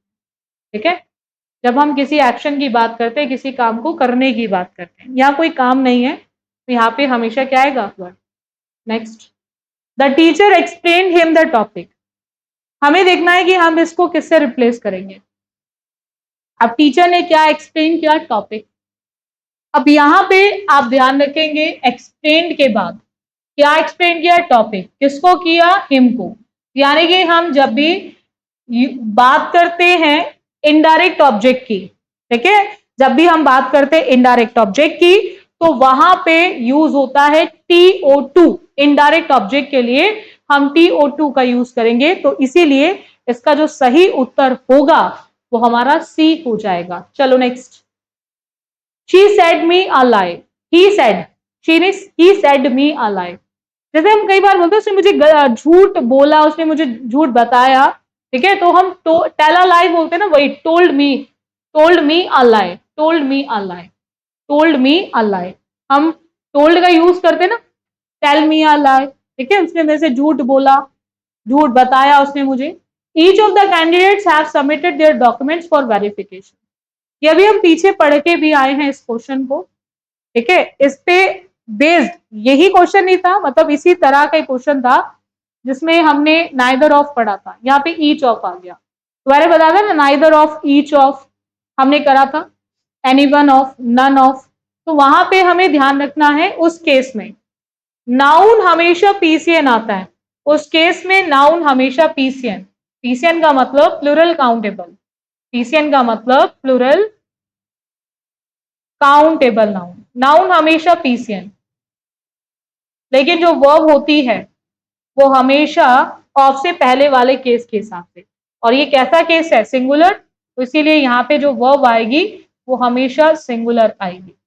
वर्ब कैसी आएगी, सिंगुलर, क्योंकि हम सारे कैंडिडेट्स की बात नहीं कर रहे, प्रत्येक एक की बात कर रहे हैं, तो उस प्रत्येक के हिसाब से हैव की जगह क्या आ जाएगा, हैज, हैव की जगह क्या आ जाएगा, हैज, और उसी के आधार पे जो सही उत्तर होगा वो आपका सी हो जाएगा। उसी के आधार पे जो आपका सही उत्तर होगा वो आपका सी हो जाएगा, that is has submitted there documents, have submitted there documents. चलेगा, नेक्स्ट आते हैं। The research paper was full of errors because the data is not verified by any expert. देखो यहाँ पे आपको चेक करना है, इज नॉट वेरीफाइड को आप किससे रिप्लेस करेंगे। जो पेपर गलतियों से भरा पड़ा था, ये बात किस में हो रही है, पास्ट में, ये बात किस में हो रही है, पास्ट में, ठीक है, तो वेरीफाई नहीं हुआ होगा, ये भी बात पास्ट में ही होगी। तो पास्ट में इज नहीं आता, ये गलत, ये गलत, हैज नहीं आता, ये गलत, वॉज नॉट वेरीफाइड। अब वेरीफाई खुद तो होगा नहीं, यानी कि वाक्य किस में है, पैसिव वॉइस में, वाक्य किस में है, पैसिव वॉइस में, और जब वाक्य पैसिव वॉइस में है तो वॉज और वर्ग के साथ वर्ब की कौन सी फॉर्म आएगी, थर्ड फॉर्म, वॉज और वर्ग के साथ वर्ब की कौन सी फॉर्म आएगी, थर्ड फॉर्म। तो वॉज नॉट वेरीफाइड जो है ये बिल्कुल सही लिखा हुआ है। चलो next. She said that she will go to market later. ऐसे क्वेश्चंस कई बार पेपर में आपको दिखाई देते हैं और देंगे भी जरूर, ठीक है। अब कहा जो गया है ये बात हो रही है सेकेंड फॉर्म यानी कि पास्ट में, कहने की बात पास्ट में है, तो मार्केट जाने की बाद में जाएगा, ये भी बात पास्ट में होगी, तो शैल और कैन नहीं आ सकता, कैन है तो कुड, विल है तो वुड, विल है तो वुड, शैल है तो शुड, और उसी के आधार पे जो इसका सही उत्तर होगा वो हमारा क्या हो जाएगा, वुड गो, क्या हो जाएगा हमारा, वुड गो, क्योंकि अगर विल है तो वुड, कैन है तो कुड, शैल है तो शुड, मे है तो माइट। बोलो यहां तक क्लियर है, डाउट है किसी को। नेक्स्ट देखेंगे बच्चों question. If I was you I would consult a specialist. आपसे कहा जा रहा है कि यदि मैं यू होता तो मैं क्या कंसल्ट करता, स्पेशलिस्ट को कंसल्ट करता, ठीक है। अब यहाँ पे पॉइंट क्या आ रहा है, अगेन वॉज, वो आई यू है नहीं, अगेन हम बात कर रहे हैं बीइंग की, होने की बात कर रहे हैं, और बीइंग का केस कौन से में है, किस में है, पास्ट में, और जब भी पास्ट में बीइंग की बात करेंगे तो वहां पे हम अगेन क्या लगाएंगे, वर, अगेन क्या लगाएंगे, वर, तो यहाँ पे हमें क्या यूज करना है, वर यू, क्या यूज करना है, वर यू, और उसी के बेसिस पे हमारा जो करेक्ट आंसर ऑप्शन है वो फोर्थ हो जाएगा। नेक्स्ट आते हैं। He has much works to finish. अब उसके पास बहुत सारे काम है करने के लिए, बहुत सारे काम है करने के लिए, तो मच वर्क्स की जगह आप क्या यूज करेंगे, अ लॉट ऑफ, प्लेंटी, मैनी, या फिर लॉट ऑफ वर्क्स। हमें एक चीज ध्यान रखनी है बच्चों कि जब भी हम बात करते हैं वर्क की, वर्क हमारा एक अनकाउंटेबल नाउन है, वर्क हमारा अनकाउंटेबल नाउन है, और जितने भी अनकाउंटेबल नाउन होते हैं इन्हें हम कभी भी एक दो तीन की फॉर्म में गिन नहीं सकते, यानी कि ये हमेशा सिंगुलर फॉर्म में यूज होते हैं, ये हमेशा सिंगुलर फॉर्म में यूज होते हैं। इनकी प्लूरल फॉर्म नहीं बनती है, इनकी कोई भी प्लूरल फॉर्म नहीं बनती है, ठीक है। तो इनमें कभी भी एस और एस नहीं लगा सकते। तो इसी के आधार पे 3 ऑप्शंस खत्म। अ लॉट ऑफ वर्क, बहुत सारा काम है, अ lot of work, a lot of work, a lot of work, और उसी के आधार पे जो आपका करेक्ट आंसर ऑप्शन है वो ए हो जाएगा, a lot of work, a lot of work. चलेगा, नेक्स्ट आते हैं। He denied to help me, he denied to help me. अब उसने क्या डिनाई करा? मेरी मदद करना। क्या डिनाई किया? मेरी मदद करना। अब यहाँ पे डिनाई की बात करते हैं, और डिनाई के बाद ये टू हेल्प जो लिखा है, क्या ये इंफिनिटिव करेक्ट होगा? या डिनाई के साथ हम इंफिनिटिव का यूज करेंगे? तो आपको ध्यान रखना है, हम इंफिनिटिव का यूज नहीं करेंगे, ठीक है। जब भी हम कुछ वर्ब्स को देखते हैं, कुछ वर्ब्स की बात करें, सम वर्ब्स की, तो इनके साथ हम हमेशा जेरेंड का यूज करते हैं, यानी कि वर्ब की फर्स्ट फॉर्म में आईएनजी। जैसे आपका एडमिट हुआ या फिर डिनाई हुआ, किसी चीज को स्वीकार करना या स्वीकार करने से मना कर देना। अभी आप स्टडी में इन्वॉल्व हो, जीवन में रिस्क ले रहे हो, कुछ चीजों को माइंड आप कर जाते हो, माइंड ना करने के लिए आपको सजेस्ट किया जाता है।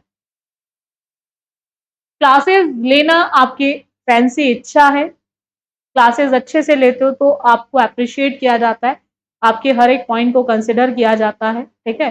कभी कभी क्लासेस आपकी पोस्टपोन हो जाती हैं टेक्निकल इश्यूज के कारण, किसी भी कारण, तो यहाँ पे आपको ध्यान रखना है, डिनाई है तो डिनाई के साथ जेरिंग यानी कि V1 प्लस आएगी, और बट वो भी बिना किसी हेल्पिंग वर्ब के। तो यहाँ पे हमारा जो आएगा वो क्या आ जाएगा हमारा, यानी कि हेल्पिंग मी। क्या आ जाएगा हमारा? Helping me.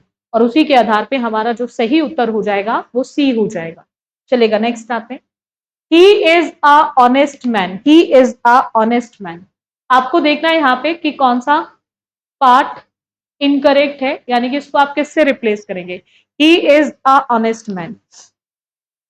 देखो बच्चों, हम आर्टिकल्स की जब भी बात करते हैं तो हम आर्टिकल ए और एन का जो यूज करते हैं ये हमेशा साउंड के बेसिस पे, यानी कि अगर छोटे आ से अनार से लेके आने खाली का साउंड आ रहा है, छोटे आ से अनार से लेके आने खाली का साउंड आ रहा है, साउंड है तो हम आर्टिकल एन लगाएंगे, और अगर साउंड नहीं है तो हम आर्टिकल ए का यूज करेंगे।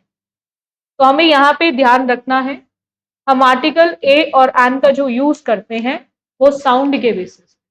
हम इसको कभी भी हॉनेस्ट नहीं बोलते, हम इसको ऑनेस्ट बोलते हैं, और ओ के कारण यहाँ पे एन का यूज होगा, एन ऑनेस्ट।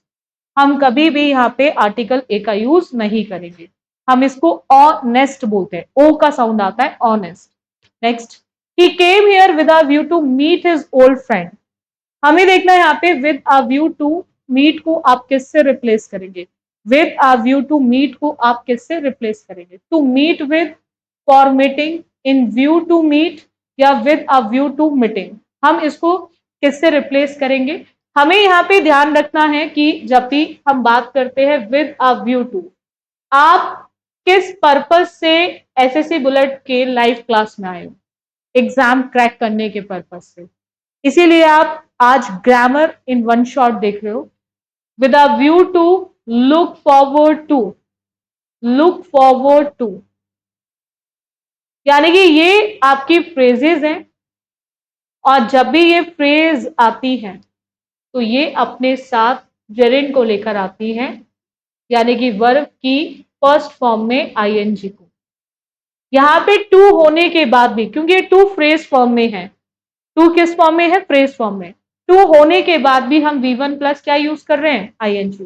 तो विद अ व्यू टू के बाद लिखेंगे मीट की जगह meeting, with a view to के साथ लिखेंगे मीट की जगह मीटिंग, और उसी के आधार पे जो हमारा सही उत्तर हो जाएगा वो हमारा क्या हो जाएगा? Fourth, D is the correct one, with a view to meeting. Next, the manager discussed on the issue in detail. Manager ने जो भी इशू था उसको डिस्कस किया, और वो भी कैसे डिस्कस किया? डिटेल में डिस्कस किया। कैसे डिस्कस किया? डिटेल में डिस्कस किया। आपको देखना है यहाँ पे कि कौन सा पार्ट इनकरेक्ट दिया गया है, कौन सा पार्ट इनकरेक्ट दिया गया है। कुछ ऐसी वर्ब्स होती है जिनके साथ किसी भी प्रीपोजिशन को यूज नहीं करते, जिनके साथ हम किसी भी प्रपोजिशन का यूज नहीं करते, जैसे डिस्क्राइब। डिस्क्राइब अपने आप में पूरा डिटेल में हम किसी चीज के बारे में बता रहे हैं, सेम डिस्कस आता है।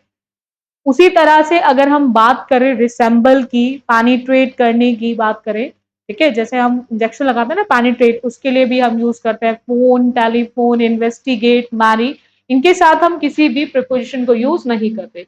तो discussed the issue will be the correct one. Discussed the issue will be the correct one. इसमें हम किसी भी प्रिपोजिशन को यूज नहीं करेंगे। चलो नेक्स्ट आते हैं। Each of the students have a book. फिर ईच ऑफ आ गया। अगर ईच ऑफ आता है बच्चों तो नाउन हमारा पीसीएन आएगा, जो बिल्कुल ठीक है, ठीक है, लेकिन वर्ब तो ईच के हिसाब आएगी ना। ईच कैसा नंबर है? सिंगुलर। तो सिंगुलर होने के नाते यहाँ पे वर्ब भी कैसी आएगी? सिंगुलर। तो ये जो हैव है ये हमारी प्लूरल वर्ब है। हमें यहाँ पे वर्ब प्लूरल नहीं चाहिए, हमें वर्ब कैसी चाहिए? सिंगुलर। तो हम यहाँ पे सिंगुलर में क्या लिखेंगे? हैज। सिंगुलर में क्या लिखेंगे? हैज। और उसी के आधार पे जो करेक्ट आंसर ऑप्शन है वो हमारा ए हो जाएगा। उसी के आधार पे करेक्ट आंसर ऑप्शन ए हो जाएगा। The higher you go the cooler it gets. कहा जाता है इंसान को जितना मिलता जाता है उतना उसका लालच बढ़ता जाता है। सेम जितना हम ऊपर की तरफ चलते हैं उतना कैसा महसूस करते हैं? ठंडा महसूस करते हैं। ठंडा लगता है उतना ही ठंडा होता है, ठीक है, उतना ही हम ठंडा पाते हैं। अब यहाँ पे दो चीजें हैं, ये डिग्रीज ऑफ एडजेक्टिव पे भी क्वेश्चन बन सकता है। इस पे आपके एग्जाम में हो सकता है डिग्रीज ऑफ एडजेक्टिव पे क्वेश्चन आए। दूसरा क्वेश्चन इस पे आर्टिकल पर बेस्ड भी आ सकता है। और तीसरा क्वेश्चन जो इसमें आ रखा है, यानी कि इसमें टेंस बेस्ड क्वेश्चन भी आ सकता है। टेंस बेस्ड क्वेश्चन भी आ सकता है। ये तीन टाइप के क्वेश्चन इस पर्टिकुलर रूल पर पूछे जा सकते हैं, ठीक है। हमें ध्यान रखना है कि the plus comparative, the plus comparative degree,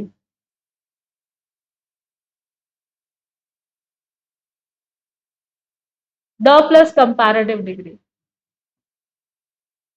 the plus comparative degree, इसका मतलब होता है जितना उतना, जितना उतना, ठीक है।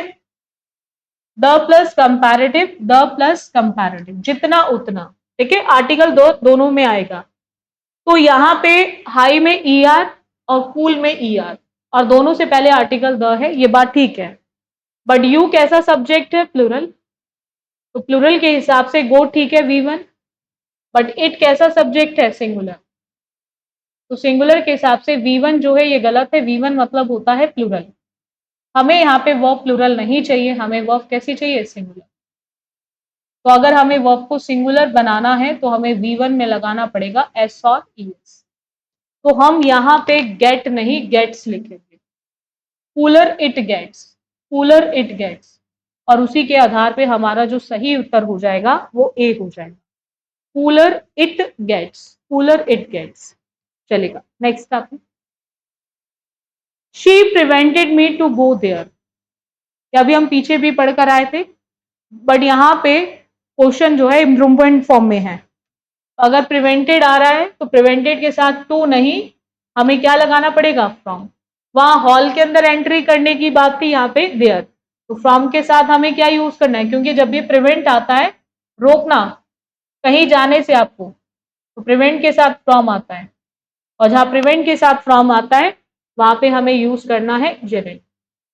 जेरेंट का मतलब होता है वर्ब की फर्स्ट फॉर्म में आईएनजी, वर्ब की फर्स्ट फॉर्म में आईएनजी। तो prevent from going there, prevent from going there. और उसी के आधार पे जो यहाँ पे करेक्ट आंसर ऑप्शन है वो हमारा डी हो जाएगा। नेक्स्ट आते हैं। Scarcely had I left when it was starting to rain.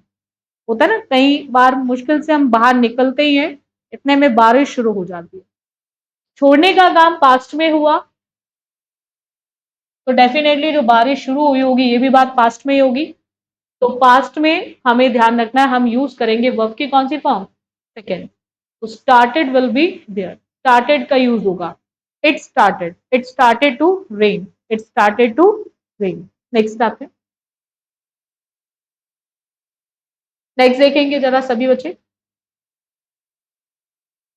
This is the boy who he stole the purse, this is the boy who he stole the purse.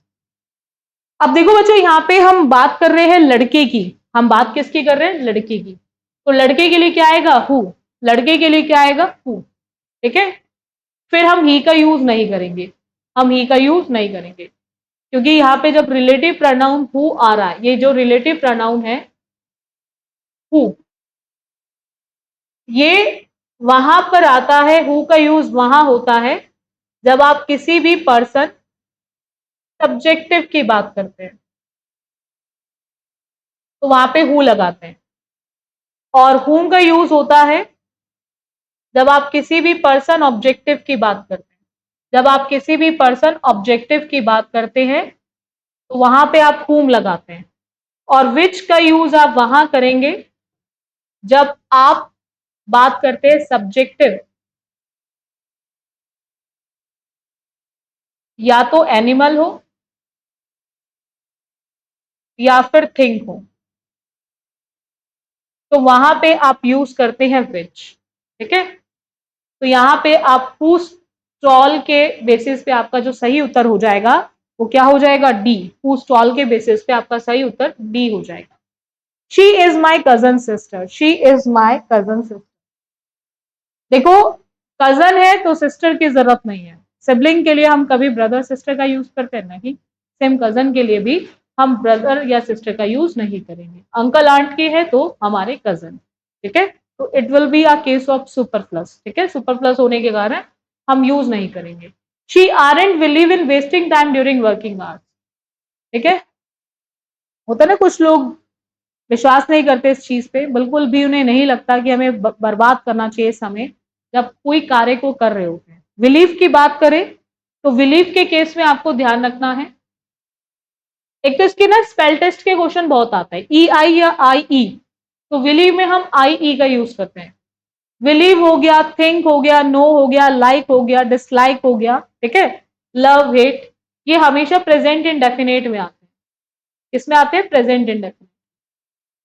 और present indefinite जब भी आप negative की बात करेंगे present indefinite में, तो negative sentences के अंदर आपको यूज करना है डू और डज।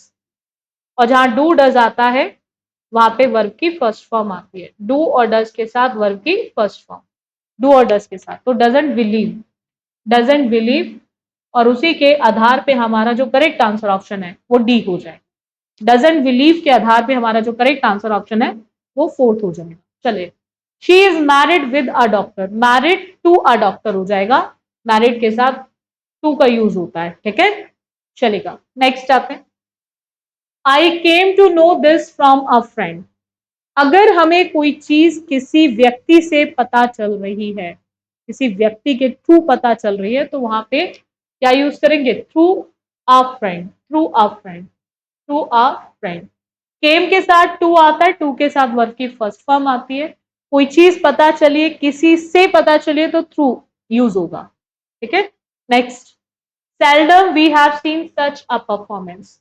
कई बार कुछ अच्छी परफॉर्मेंस होती है और हम बोलते हैं ना, मुश्किल से ही ऐसी परफॉर्मेंस देखने को मिलती है, बहुत ही कम देखी है उसने। तो जब भी देखो सेल्डम जो है, इसको हम दो तरह से यूज करते हैं। एक तो इसमें एडवर्ब ऑफ फ्रीक्वेंसी लगाते हैं, एडवर्ब ऑफ फ्रीक्वेंसी, क्योंकि एडवर्ब ऑफ फ्रीक्वेंसी ना आप किसी काम को कितनी बार कर रहे हो, कभी कभार करते हो।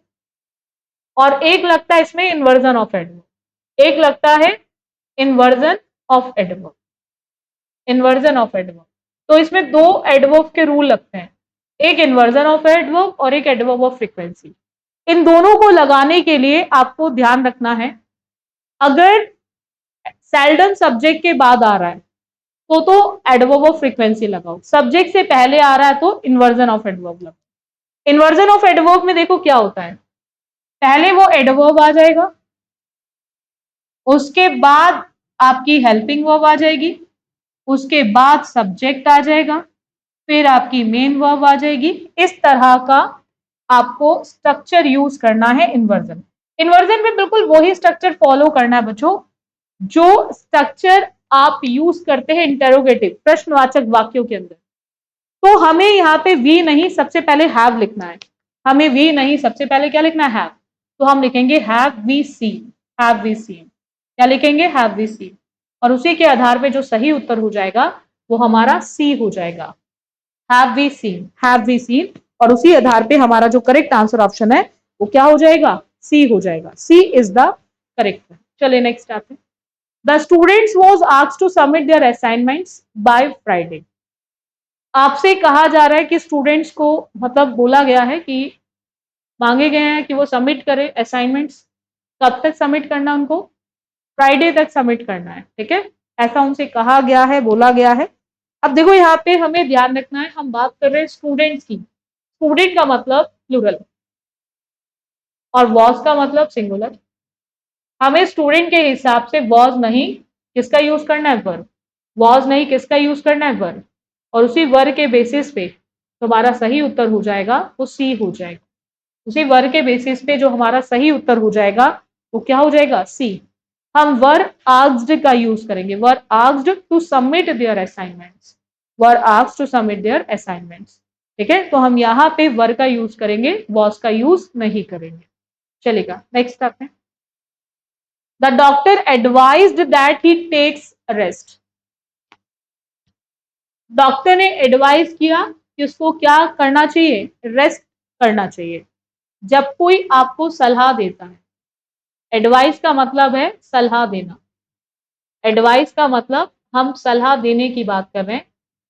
जब भी सलाह देने की बात होगी तो वहां पे आपको शुड लगाना है। वहां पे क्या लगाना है? शुड। और जब शुड आएगा तो शुड के साथ वर्ब, और वर्ब की कौन सी फॉर्म आएगी? फर्स्ट। वर्ब की कौन सी फॉर्म आएगी? फर्स्ट, शुड के साथ। Should take rest, should take rest. ठीक है, बाकी ऑप्शंस को भी हम देख लेते हैं। ही हमारा सिंगुलर है, ही सिंगुलर है, तो सिंगुलर के साथ टेक तो आ नहीं सकता क्योंकि टेक है V1। ठीक है, और बाकी मस्ट के साथ कभी एसोरियस नहीं आता, तो ये तीनों ग्रामेटिकली गलत है। ये तीनों ही ग्रामेटिकली इनकरेक्ट, ये तीनों ही ग्रामेटिकली इनकरेक्ट है। हमें एडवाइस जब भी सलाह की बात होती है, सलाह देने की बात होती है, तो सलाह के केस में हम शुड लगाते हैं। और जहां शुड आता है वहां पे वर्ब की कौन सी फॉर्म आती है? First form. शुड के साथ हम वर्ब लगाते हैं, लेकिन हम वर्ब की कौन सी फॉर्म लगाते हैं बच्चों? वर्ब की फर्स्ट फॉर्म को यूज करते हैं। तो यहाँ पे हमें लिखना पड़ेगा शुड। और जब शुड आएगा तो शुड के साथ वर्ब की कौन सी फॉर्म आएगी? हम वर्ब की फर्स्ट फॉर्म को यूज करेंगे। चलो next. No sooner I reached the platform than the train left. हमें देखना है यहाँ पे कि हम किसका यूज करेंगे। No sooner I reached. अच्छा, फिर नो सूनर आ गया, इन्वर्जन लगेगा। नो सूनर आ गया तो हम किसका यूज करेंगे? इन्वर्जन का। जब भी नो सूनर आएगा तो इन्वर्जन लगेगा। तो इन्वर्जन में हमें सबसे पहले नो सूनर के बाद हमें क्या लिखनी है? Helping verb. फिर हमें क्या लिखना है? सब्जेक्ट। और फिर क्या लिखनी है? Main verb. ठीक है, तो रीच में ईडी हटेगा, ईडी हटेगा तो डिड आ जाएगा, और डिड आएगा तो रीच, डिड आएगा तो रीच। और उसी के आधार पे हमारा जो सही उत्तर है वो कौन सा हो जाएगा? सेकंड। उसी के आधार पे हमारा सही उत्तर सेकंड हो जाएगा। The meeting will begin by 3 PM।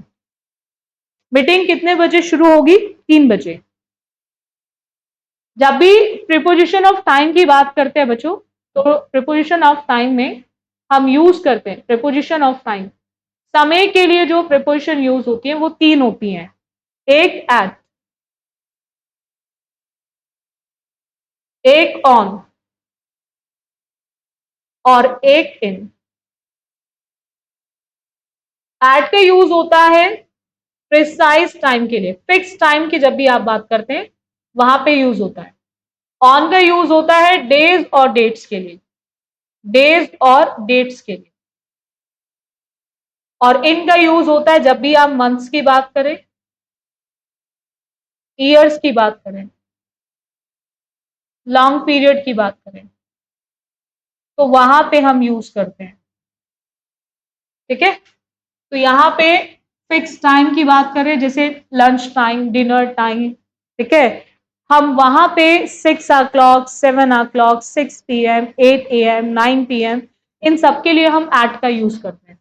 तो ये आपको ध्यान रखना है, यहाँ पे क्या आ जाएगा एट। जब भी आप फिक्स टाइम की बात करेंगे तो फिक्स टाइम के केसेस में आप क्या लिखेंगे एट। तो यहाँ पे प्रीपोजिशन ऑफ टाइम के लिए आपको क्या लगाना पड़ेगा, एट लगाना पड़ेगा। क्या यूज करना है बच्चों, एट। और उसी के आधार पे जो आपका करेक्ट आंसर ऑप्शन हो जाएगा वो सी हो जाएगा। जब भी आप प्रीपोजिशन ऑफ टाइम की बात करेंगे तो वहां पे हमेशा एट।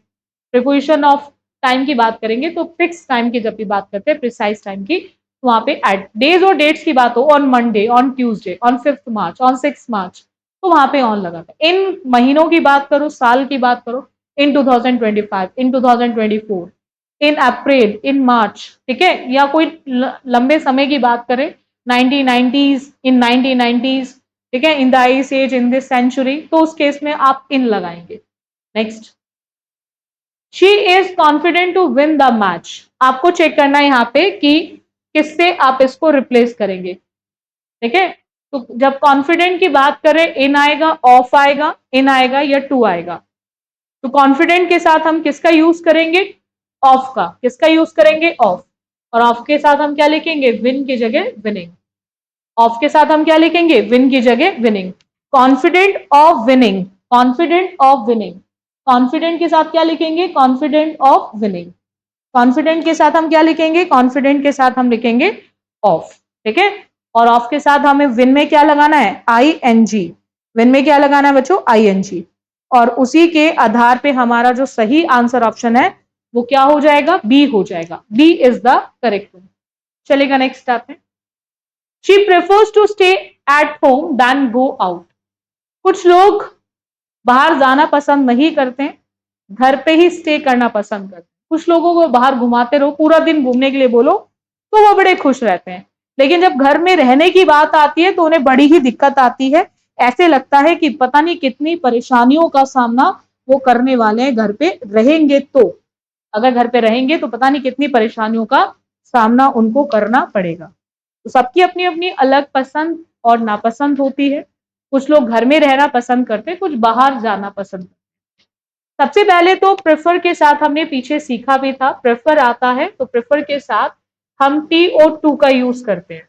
ठीक है, प्रेफर के साथ हम क्या यूज करते हैं, TO2। हम प्रेफर के साथ कभी भी THAN देन का यूज नहीं करते। हम THAN देन का यूज प्रेफर के साथ नहीं करते। हम हमेशा किसका यूज करते हैं, TO2। दूसरा, जो टू से पहले वही टू के बाद। सबसे पहले देन और रादर के बेसिस पे इन दो ऑप्शंस को हटा दो। टू दोनों में है, लेकिन पॉइंट क्या है, एक में टू के बाद गोइंग, दूसरे में भी गोइंग, लेकिन एक में टू के पहले 2+V1 और एक में स्टेइंग। तो अगर टू के बाद ING है तो टू के पहले भी तो ING रहेगा ना, तो इसीलिए हमारा डी ऑप्शन हट जाएगा। इसीलिए हमारा डी ऑप्शन हट जाएगा और हमारा जो सही उत्तर होगा वो सी हो जाएगा। चलिए नेक्स्ट आते हैं। Hardly he had reached the station when the train left. हमें देखना है कि किससे हम इसको रिप्लेस करेंगे। ठीक है, हम किससे रिप्लेस करेंगे, फिर लगा दो इन्वर्जन ऑफ एडवर्ब, इन्वर्जन लगा दो। हार्डली अगर सब्जेक्ट से पहले आता है तो ऐसे केस में आपको लगाना है inversion of adverb. Inversion of adverb, inversion of adverb. Inversion of adverb का मतलब हार्डली के बाद सबसे पहले आपको हेल्पिंग वर्ब लिखनी है, फिर सब्जेक्ट लिखना है, फिर मेन वर्ब लिखनी है, फिर बचा हुआ पार्ट। ये एक रूल है आपके इन्वर्जन का। ये एक रूल है आपके इन्वर्जन का। ये एक रूल है आपके इन्वर्जन का। ठीक है, तो आप इस इन्वर्जन को यूज करेंगे। तो ऐसा आपको रूल इन्वर्जन कहां दिखाई दे रहा है, कौन से ऑप्शन में, ऑप्शन नंबर बी में। हार्डली के बाद पहले हेल्पिंग, फिर सब्जेक्ट और फिर आपकी मेन वर्ब। और यही रूल के बेसिस पे आपको जो सही उत्तर लगाना है वो क्या लगाना है, आपका हो जाएगा बी। क्या हो जाएगा हमारा, B. B is the correct one. Hardly had he reached, hardly had he reached. बोलो नेक्स्ट, क्लियर है। He worked very hardly to pass the exam. Hardly, hard, मैं भाई पेपर पास करना है ना, अभी आप सीजीएल आपका चल रहा है, सीजीएल निकालना है तो मेहनत करनी पड़ेगी, एमटीएस निकालना है तो मेहनत करनी पड़ेगी। हार्ड होगा, हार्डली नहीं होगा, क्योंकि जो हार्डली है ये तो नेगेटिव एडवर्ब है, ये तो आपका नेगेटिव एडवर्ब है। जो कार्य आप बड़ी ही मुश्किल से करते हैं उसके लिए यूज होता है। यहां मेहनत करने की बात हो रही है, कठिन परिश्रम करने की बात हो रही है, और जब कठिन परिश्रम करने की बात होती है तो वहां पे हम हार्ड का यूज करते हैं, हम हार्डली का यूज नहीं करते। Next, I prefer tea than coffee. फिर आ गया प्रेफर। अच्छा, इस पे क्वेश्चन बहुत आते हैं, junior, senior, inferior, prior, prefer, इन पे क्वेश्चंस पेपर में बहुत पूछे जाते हैं। प्रेफर जब भी आएगा तो वो कभी भी दैन को लेकर नहीं आता, वो TO2 को लेकर आता है। ठीक है, TO2, और उसी के आधार पे आपका जो सही उत्तर है वो क्या हो जाएगा, बी हो जाएगा। उसी के आधार पे आपका जो सही उत्तर है वो बी हो जाएगा। He is one of those players who has scored the most goals. आपको देखना, he is one of those players who has scored the most goals. आपको चेक करना है यहां पे कि इसका करेक्ट क्या होगा। ठीक है, who has scored, who has scored, इसका करेक्ट क्या होगा, have scored होगा, scores होगा, या फिर हम बात कर रहे हैं had scored। देखो बच्चों, एक चीज ध्यान रखो, यहां पे दो रूल्स मैं आपको समझा दूं। रूल नंबर 1 के साथ ऑफ आ रहा है, आफ्टर दैट पीसीएन आ रहा है, ठीक है, और उसके जस्ट बाद अगर वर्ब आ रही है तो वर्ब तो सिंगुलर रहेगी। ये एक रूल नंबर 1 है। इस 1 के हिसाब से आपकी जो वर्ब रहेगी वो सिंगुलर। इसी का एक्सेप्शन रूल नंबर 2 बना देते। 1 के साथ ऑफ आ रहा है, आफ्टर दैट नाउन पीसीएन आ रहा है, लेकिन अब इसके जस्ट बाद वर्ब नहीं आ रही, इसके जस्ट बाद वर्ब नहीं आ रही, इसके जस्ट बाद हमारी वर्ब नहीं आ रही। अब यहां पे हमें ध्यान रखना है, इसके जस्ट बाद हमारी वर्ब नहीं आ रही, हम ध्यान रखेंगे यहां पे कि हमें दे रखा है हु, हमें दे रखा है विच, हमें दे रखा है हु, विच या फिर दैट। तो उस केस में आफ्टर दैट जो वर्ब आएगी वो इस नाउन के हिसाब से आएगी और वर्ब प्लूरल आएगी। यहां पे वर्ब सिंगुलर आएगी, यहां पे वर्ब सिंगुलर आएगी, और यहां पे वर्ब प्लूरल आएगी, यहां पे वर्ब प्लूरल आएगी, यहां पे वर्ब कैसी आएगी, प्लूरल। तो हमें इस चीज को ध्यान रखना है कि हम हु वाले केस में प्लेयर्स के हिसाब से चलेंगे। अगर ये हु नहीं होता तो 1 के हिसाब से सिंगुलर वर्ब लिखते। ठीक है, तो यहाँ पे हैव स्कोर्ड आ जाएगा, क्या आ जाएगा, हैव स्कोर्ड, क्या आ जाएगा, हैव स्कोर्ड, और उसी के आधार पे हमारा जो सही उत्तर है वो हमारा ए हो जाएगा। उसी के आधार पे ये दोनों रूल्स को थोड़ा सा ध्यान रखेंगे। दोनों में डिफरेंस समझ आ गया। यहाँ relative pronoun which, who, that आ गया, वहां नहीं है। नाउन के जस्ट बाद वर्ब है तो सिंगुलर, क्योंकि हमें 1 के हिसाब से। नाउन के बाद आपको हु, विच और दैट रिलेटिव प्रोनाउन दिया गया है, तो हमें ध्यान रखना है कि हम 1 के हिसाब से नहीं, नाउन के हिसाब से यूज करेंगे। नाउन प्लूरल है तो इसलिए वर्ब भी plural. Next, he insisted to go home, उस पर जोर डाला गया, फोर्स किया गया घर जाने के लिए। तो इंसिस्ट के साथ हमें ध्यान रखना है, हम किसका यूज करेंगे, ऑन का, इंसिस्ट के साथ। जैसे हम परसिस्ट के साथ इन का यूज करते हैं और इंसिस्ट के साथ हम ऑन का यूज करेंगे, और इन दोनों के साथ हमें जो यूज करना है वो जेरेंड यूज करना है, यानी कि वर्ब की फर्स्ट फॉर्म में आईएनजी, वर्ब की फर्स्ट फॉर्म में आईएनजी। और insist on going, insist on going, insist on going, और उसी के आधार पे हमारा जो करेक्ट आंसर ऑप्शन हो जाएगा वो हो जाएगा फोर्थ। उसी के आधार पे हमारा करेक्ट आंसर ऑप्शन हो जाएगा वो फोर्थ हो जाएगा। Next, I am use to eat 8 at night, आदि हो आप लेट खाने के, तो used to, I am used to, जैसे बी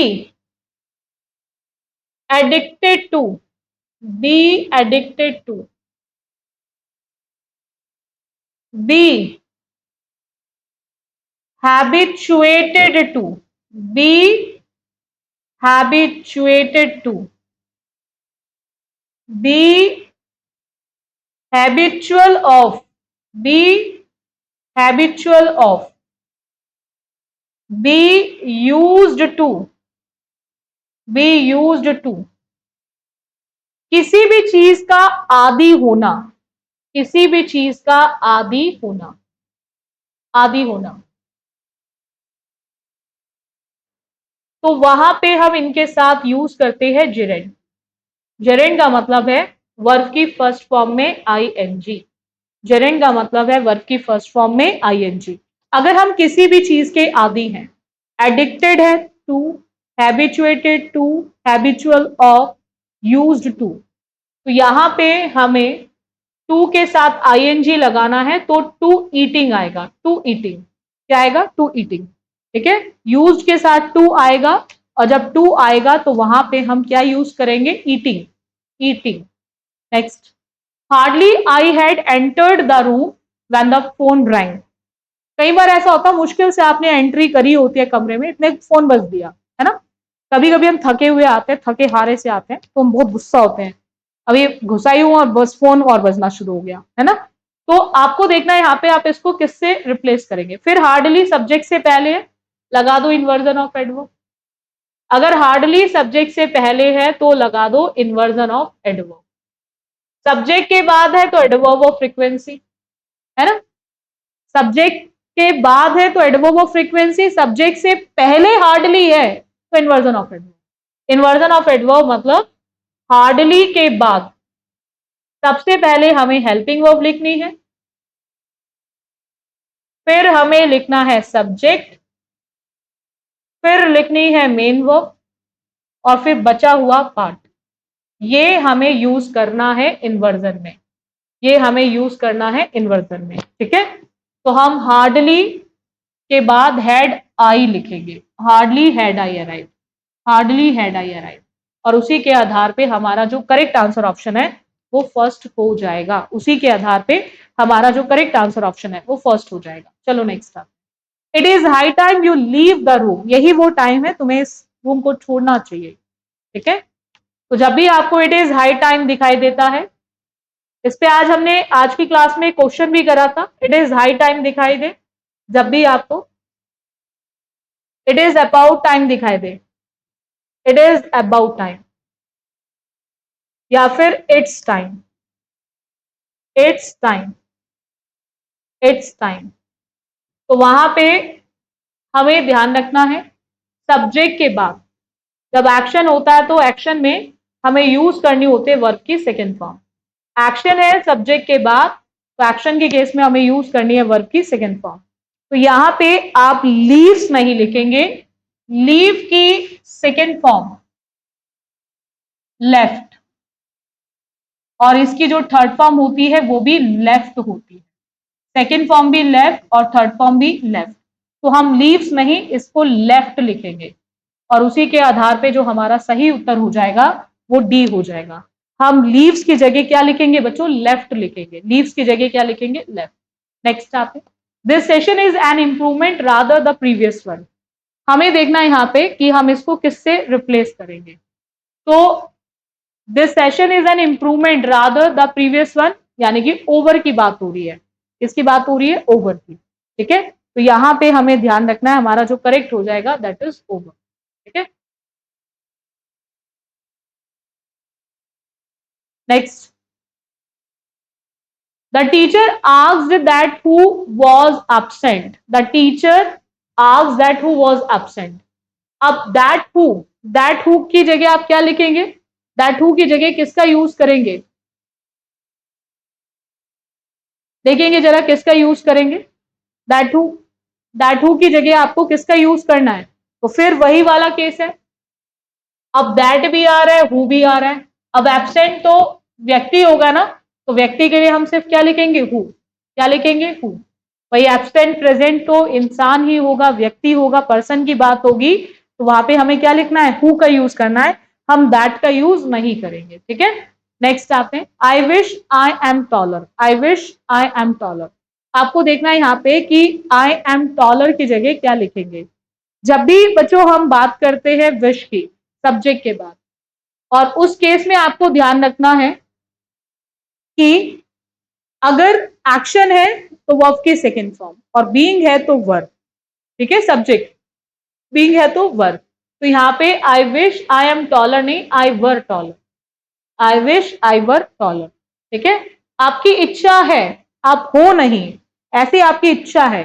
तो जब भी बीइंग की बात करते हैं इच्छा में, ठीक है, तो वहां पे हम आई के साथ क्या लिखेंगे, I were taller. Next, we waited for him since 2 hours। We waited for him since 2 hours। हम इंतजार कर रहे हैं कितने घंटे से, 2 घंटे से। तो 2 hours जो है वो ड्यूरेशन है ना बच्चों, 2 hours क्या है हमारी ड्यूरेशन। और जब भी हम ड्यूरेशन की बात करते हैं, ड्यूरेशन का मतलब पीरियड ऑफ टाइम, ड्यूरेशन का मतलब हम बात कर रहे हैं period of time. Period of time की जब भी बच्चों बात करेंगे तो पीरियड ऑफ टाइम में हमें क्या यूज करना है, फॉर। क्या यूज करना है, फॉर। और उसी के आधार पे जो हमारा करेक्ट आंसर ऑप्शन है वो क्या हो जाएगा बच्चों, डी। डी, उसी के आधार पे करेक्ट आंसर ऑप्शन क्या हो जाएगा, डी। बोलो यहां तक क्लियर है। नेक्स्ट आते हैं बच्चों, नेक्स्ट की बात करें, the wall is decorated by posters. Decorated किस चीज से है, तो चीज के लिए हम लोग क्या यूज करेंगे, विद। पोस्टर से डेकोरेटेड है ना, तो इंस्ट्रूमेंट की जब भी बात करते हैं तो वहां पे क्या यूज करेंगे, विद। तो decorated with posters, decorated with posters. Next आते हैं, had I known about the delay I will wait. Again conditional की बात कर रहे हैं, कंडीशनल सेंटेंसेस की अगेन बात कर रहे हैं हम, कंडीशनल सेंटेंस। कंडीशनल सेंटेंसेस के अंदर आप बच्चे ध्यान रखेंगे, जब भी बात आती है कंडीशन थर्ड की, जब भी हम बात करते हैं कंडीशन थर्ड की, क्योंकि दोनों क्लॉजेस में सेम कंडीशन का यूज करना है। तो कंडीशन थर्ड के अंदर अगर हमारा कंडीशनल क्लॉज हमें दे रखा है पास्ट परफेक्ट, पास्ट परफेक्ट का मतलब हैड के साथ वर्ब की थर्ड फॉर्म, तो हमें उस केस में मेन क्लॉज में, उस केस में मेन क्लॉज में हमें यूज करना है वुड, शुड, कुड और माइट। और जब कुड शुड माइट आता है तो उन सबके साथ हम हैव का यूज करते हैं, और जहां हैव आएगा वहां पे वर्ब की थर्ड फॉर्म, वहां पे वर्ब की कौन सी फॉर्म आएगी, थर्ड फॉर्म। जहां पे would have, should have, could have, might have आएगा वहां पे वर्ब की कौन सी फॉर्म आएगी, थर्ड फॉर्म आएगी। ठीक है, तो यहाँ पे हमें ध्यान रखना है, वुड हैव के साथ क्या लिखेंगे, वेटेड। वुड हैव के साथ हम क्या लिखेंगे, वेटेड। और उसी के आधार पे हमारा जो करेक्ट आंसर ऑप्शन है वो हो जाएगा A, would have waited, would have waited. और उसी के आधार पे हमारा जो करेक्ट आंसर ऑप्शन है वो ए हो जाएगा। She said me the truth, she said me the truth. अब कोई व्यक्ति आपको सच बोल नहीं रहा है, सच बता रहा है, बताना। तो बताना मतलब टोल्ड मी, टोल्ड मी। बताना मतलब told me, told me the truth. ठीक है, तो सच बताया उसने मुझे, तो she told me the truth, जो भी सच था वो बताया उसने। ठीक है, कई बार व्यक्ति होता है ना, देख ऐसा जीवन में कई बार हो जाता है, किसी भी व्यक्ति के साथ हो जाता है, व्यक्ति एक झूठ बोलता है, फिर वो एक झूठ को छिपाने के लिए बैक टू बैक उसे झूठ पे झूठ बोलना पड़ जाता है। तो इससे बेटर है अगर आपने कोई चीज गलत बोल दी है तो आप उसे एक्सेप्ट करो और आप उस व्यक्ति को बताओ कि भाई ये मेरे मुंह से बाय मिस्टेक निकल गया है, एग्जैक्ट ये चीज नहीं थी, ताकि आपको एक लगातार झूठ पे जो झूठ बोलना पड़ रहा है वो बोलने की जरूरत ना पड़े। तो इससे बेटर है कि आप अपनी गलती को मानो, और इतने सारे झूठ बोलने से, झूठ बोलना मतलब एक पाप ही तो है, ठीक है, और वो भी गलत, किसी भी व्यक्ति के लिए बोल रहे हो, किसी के लिए भी बोल रहे हो, गलत तो गलत है। तो बेटर है कि आप बहुत ज्यादा जीवन में गलतियां करो, उससे बेटर है कि एक जो गलती हुई है उसे स्वीकार करो, उसे एडमिट करो और उसे वहीं सुधार दो। ठीक है, तो यहाँ पे टोल्ड मी द ट्रूथ।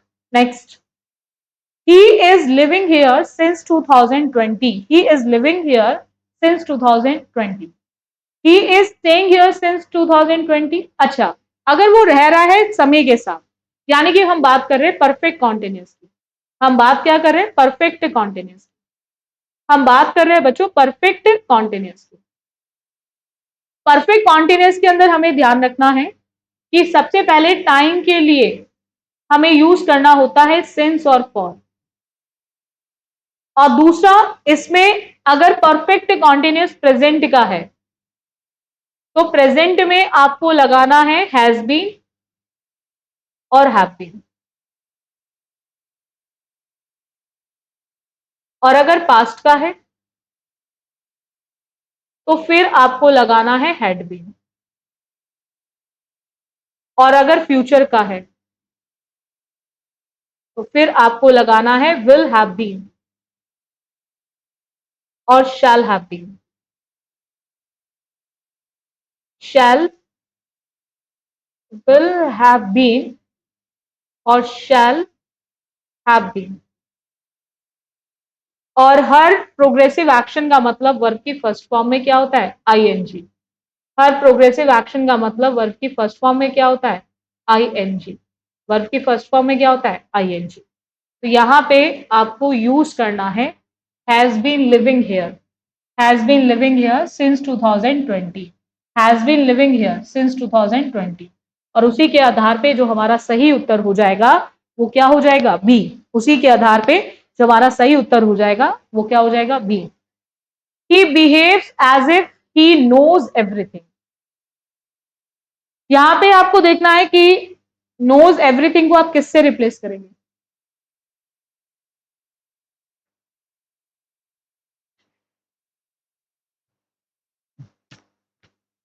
हमें ध्यान रखना है यहां पे वो ऐसे बिहेव करता है जैसे कि, एज इफ का मतलब होता है ऐसे जैसे, ऐसे जैसे। ठीक है, सब्जेक्ट के बाद आपको वर्ब की फर्स्ट फॉर्म मिले या फर्स्ट फॉर्म में एसोरियस मिले and after that as if मिले। फर्स्ट फॉर्म आती है जहां सब्जेक्ट प्लूरल होगा और फर्स्ट फॉर्म में एसोरियस आता है जहां सब्जेक्ट आपका सिंगुलर होगा, जहां सब्जेक्ट आपका सिंगुलर होगा। ठीक है, एज इफ और इसकी जगह एज दो भी आ सकता है, एज इफ और इसकी जगह एज दो भी आ सकता है। आफ्टर दैट सब्जेक्ट है, तो अगर आप किसी भी एक्शन की बात करेंगे तो वहां पे लगाएंगे वर्ब की कौन सी फॉर्म? Second form. एक्शन की बात करेंगे, किसी काम को करने की बात करेंगे तो वहां पे आपको यूज करनी है वर्ब की सेकेंड फॉर्म। तो यहाँ पे नो वर्ब की फर्स्ट फॉर्म होती है किसी को जानना, और इसी की जो सेकेंड फॉर्म होती है वो न्यू होती है, और इसी की जो थर्ड फॉर्म होती है वो नॉन होती है। नॉन, थर्ड फॉर्म इसकी नॉन होती है। तो यहाँ पे आपको न्यू लिखना है और उसी के आधार पे जो सही उत्तर हो जाएगा वो आपका बी हो जाएगा। ठीक है, उसी के आधार पे आपका जो सही उत्तर हो जाएगा वो बी हो जाएगा। नेक्स्ट आते हैं, she did her work very good. किसी ने अपने काम को बहुत अच्छा कर रखा है तो गुड नहीं, वेरी वेल। क्या आ जाएगा? Very well, very well. उसने अपने काम को बहुत अच्छे से किया हुआ है तो दैट इज वेरी वेल। ठीक है, तो हम किसका यूज करेंगे? वेरी वेल का यूज करेंगे। इतना क्लियर है सभी को? डाउट है यहां तक किसी को? चलेगा, नेक्स्ट आते। She was not enough tall to play basketball. हम कई बार बोलते हैं ना इतनी लंबी नहीं है कि वो बास्केटबॉल खेल सके। ठीक है, अब यहां पे दो चीजें हैं। हम बात कर रहे हैं adverb of degree, adverb of degree. Adverb of degree का जो यूज होता है बच्चों, जैसे आपने देखा होगा वेरी, TOO, ठीक है, फेयरली, रादर, मच, ये सब एडजेक्टिव और एडवर्ब से पहले आते हैं। ठीक है, ये सब आपके एडवर्ब्स ऑफ डिग्री हैं। लेकिन एडवर्ब ऑफ डिग्री में एक्सेप्शन है इनफ का। इनफ जो होता है वो आपका आफ्टर एडजेक्टिव और आफ्टर एडवर्ब आता है, आफ्टर एडजेक्टिव और आफ्टर एडवर्ब आता है।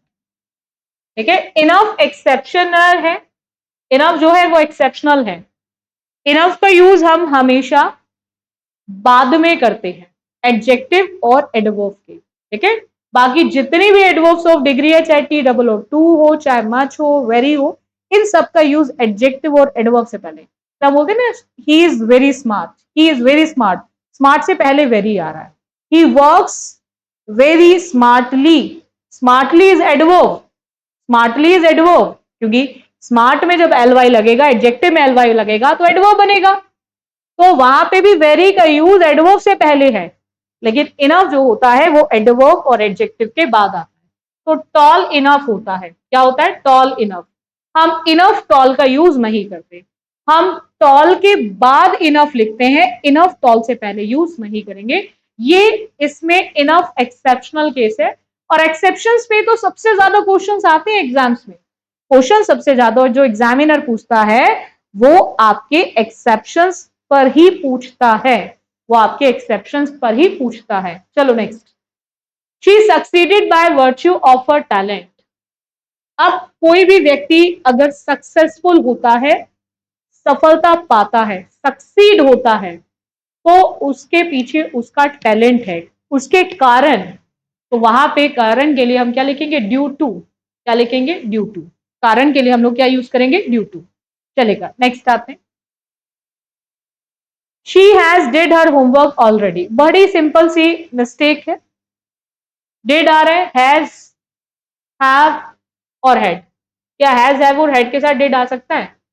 ये तीनों के तीनों अपने साथ वर्ब की थर्ड फॉर्म को लेकर आते हैं, ठीक है। तो डू वर्ब की फर्स्ट फॉर्म है, डिड वर्ब की सेकेंड फॉर्म है, और डन वर्ब की थर्ड फॉर्म है।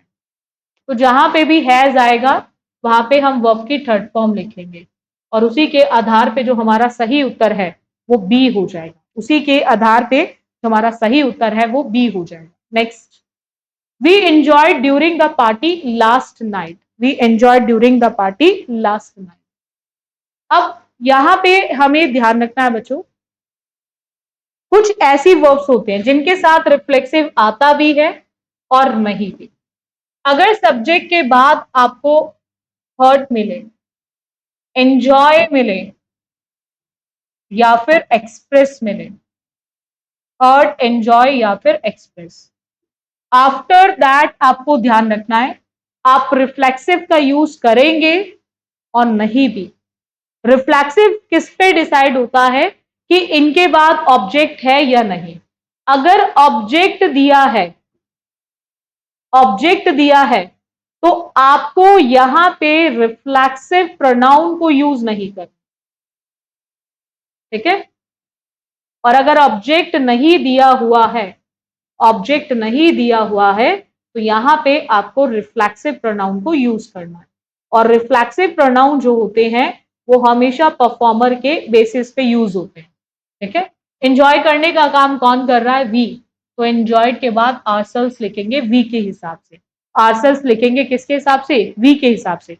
और उसी के आधार पे हमारा जो सही उत्तर है वो बी हो जाएगा। Second is the correct. Next आते, you must refrain to smoke. You must refrain to smoke. आपको चेक करना है कि हम रेफ्रेन के साथ किसको यूज करेंगे। रोकने की बात हो रही है तो रेफ्रेन के साथ हम कौन सी प्रिपोजिशन लगाते हैं? रोकना, फ्रॉम, ठीक है। From, from. रेफ्रेन के साथ हम लगाते हैं फ्रॉम, जिसका मतलब होता है रोकना। जिसका मतलब क्या होता है? रोकना। और इसके साथ हमेशा टी ओ टू नहीं, F R O M, from आता है। रेफ्रेन के साथ हम फ्रॉम का यूज करते हैं। नेक्स्ट आते हैं। The criminal was accused for theft. आरोपी, ठीक है। अब क्रिमिनल को क्या किया गया? अपराधी ठहराया गया। अब एक्यूज के साथ फॉर नहीं आएगा, एक्यूज के साथ क्या आएगा? ऑफ। एक्यूज के साथ क्या आएगा? ऑफ। और उसी के आधार पे आपका जो करेक्ट आंसर ऑप्शन है वो ए हो जाएगा। Next. I have visited Delhi last year. I have visited Delhi last year. हमें देखना है यहाँ पे कौन सा पार्ट इनकरेक्ट दिया गया है। लास्ट ईयर आ रहा है ना, तो लास्ट ईयर का मतलब हम बीते हुए कल की बात कर रहे हैं, यानी कि बात हो रही है पास्ट इंडेफिनिट की। किसकी बात हो रही है? Past indefinite. और जब भी हम पास्ट इंडेफिनिट की बच्चों बात करेंगे तो वहां पे हमें ध्यान रखना है, अगर हमारा वाक्य अफर्मेटिव है तो अफर्मेटिव के अंदर हम यूज करेंगे वर्ब की सेकेंड फॉर्म। अफर्मेटिव के अंदर यूज करेंगे वर्ब की सेकेंड फॉर्म। तो हम यहाँ पे विजिट की जगह लिखेंगे विजिटेड। हम विजिट की जगह क्या लिखेंगे? विजिटेड। विजिट की जगह विजिटेड, और उसी के आधार पे जो सही उत्तर होगा वो बी हो जाएगा। The fiction and non fiction book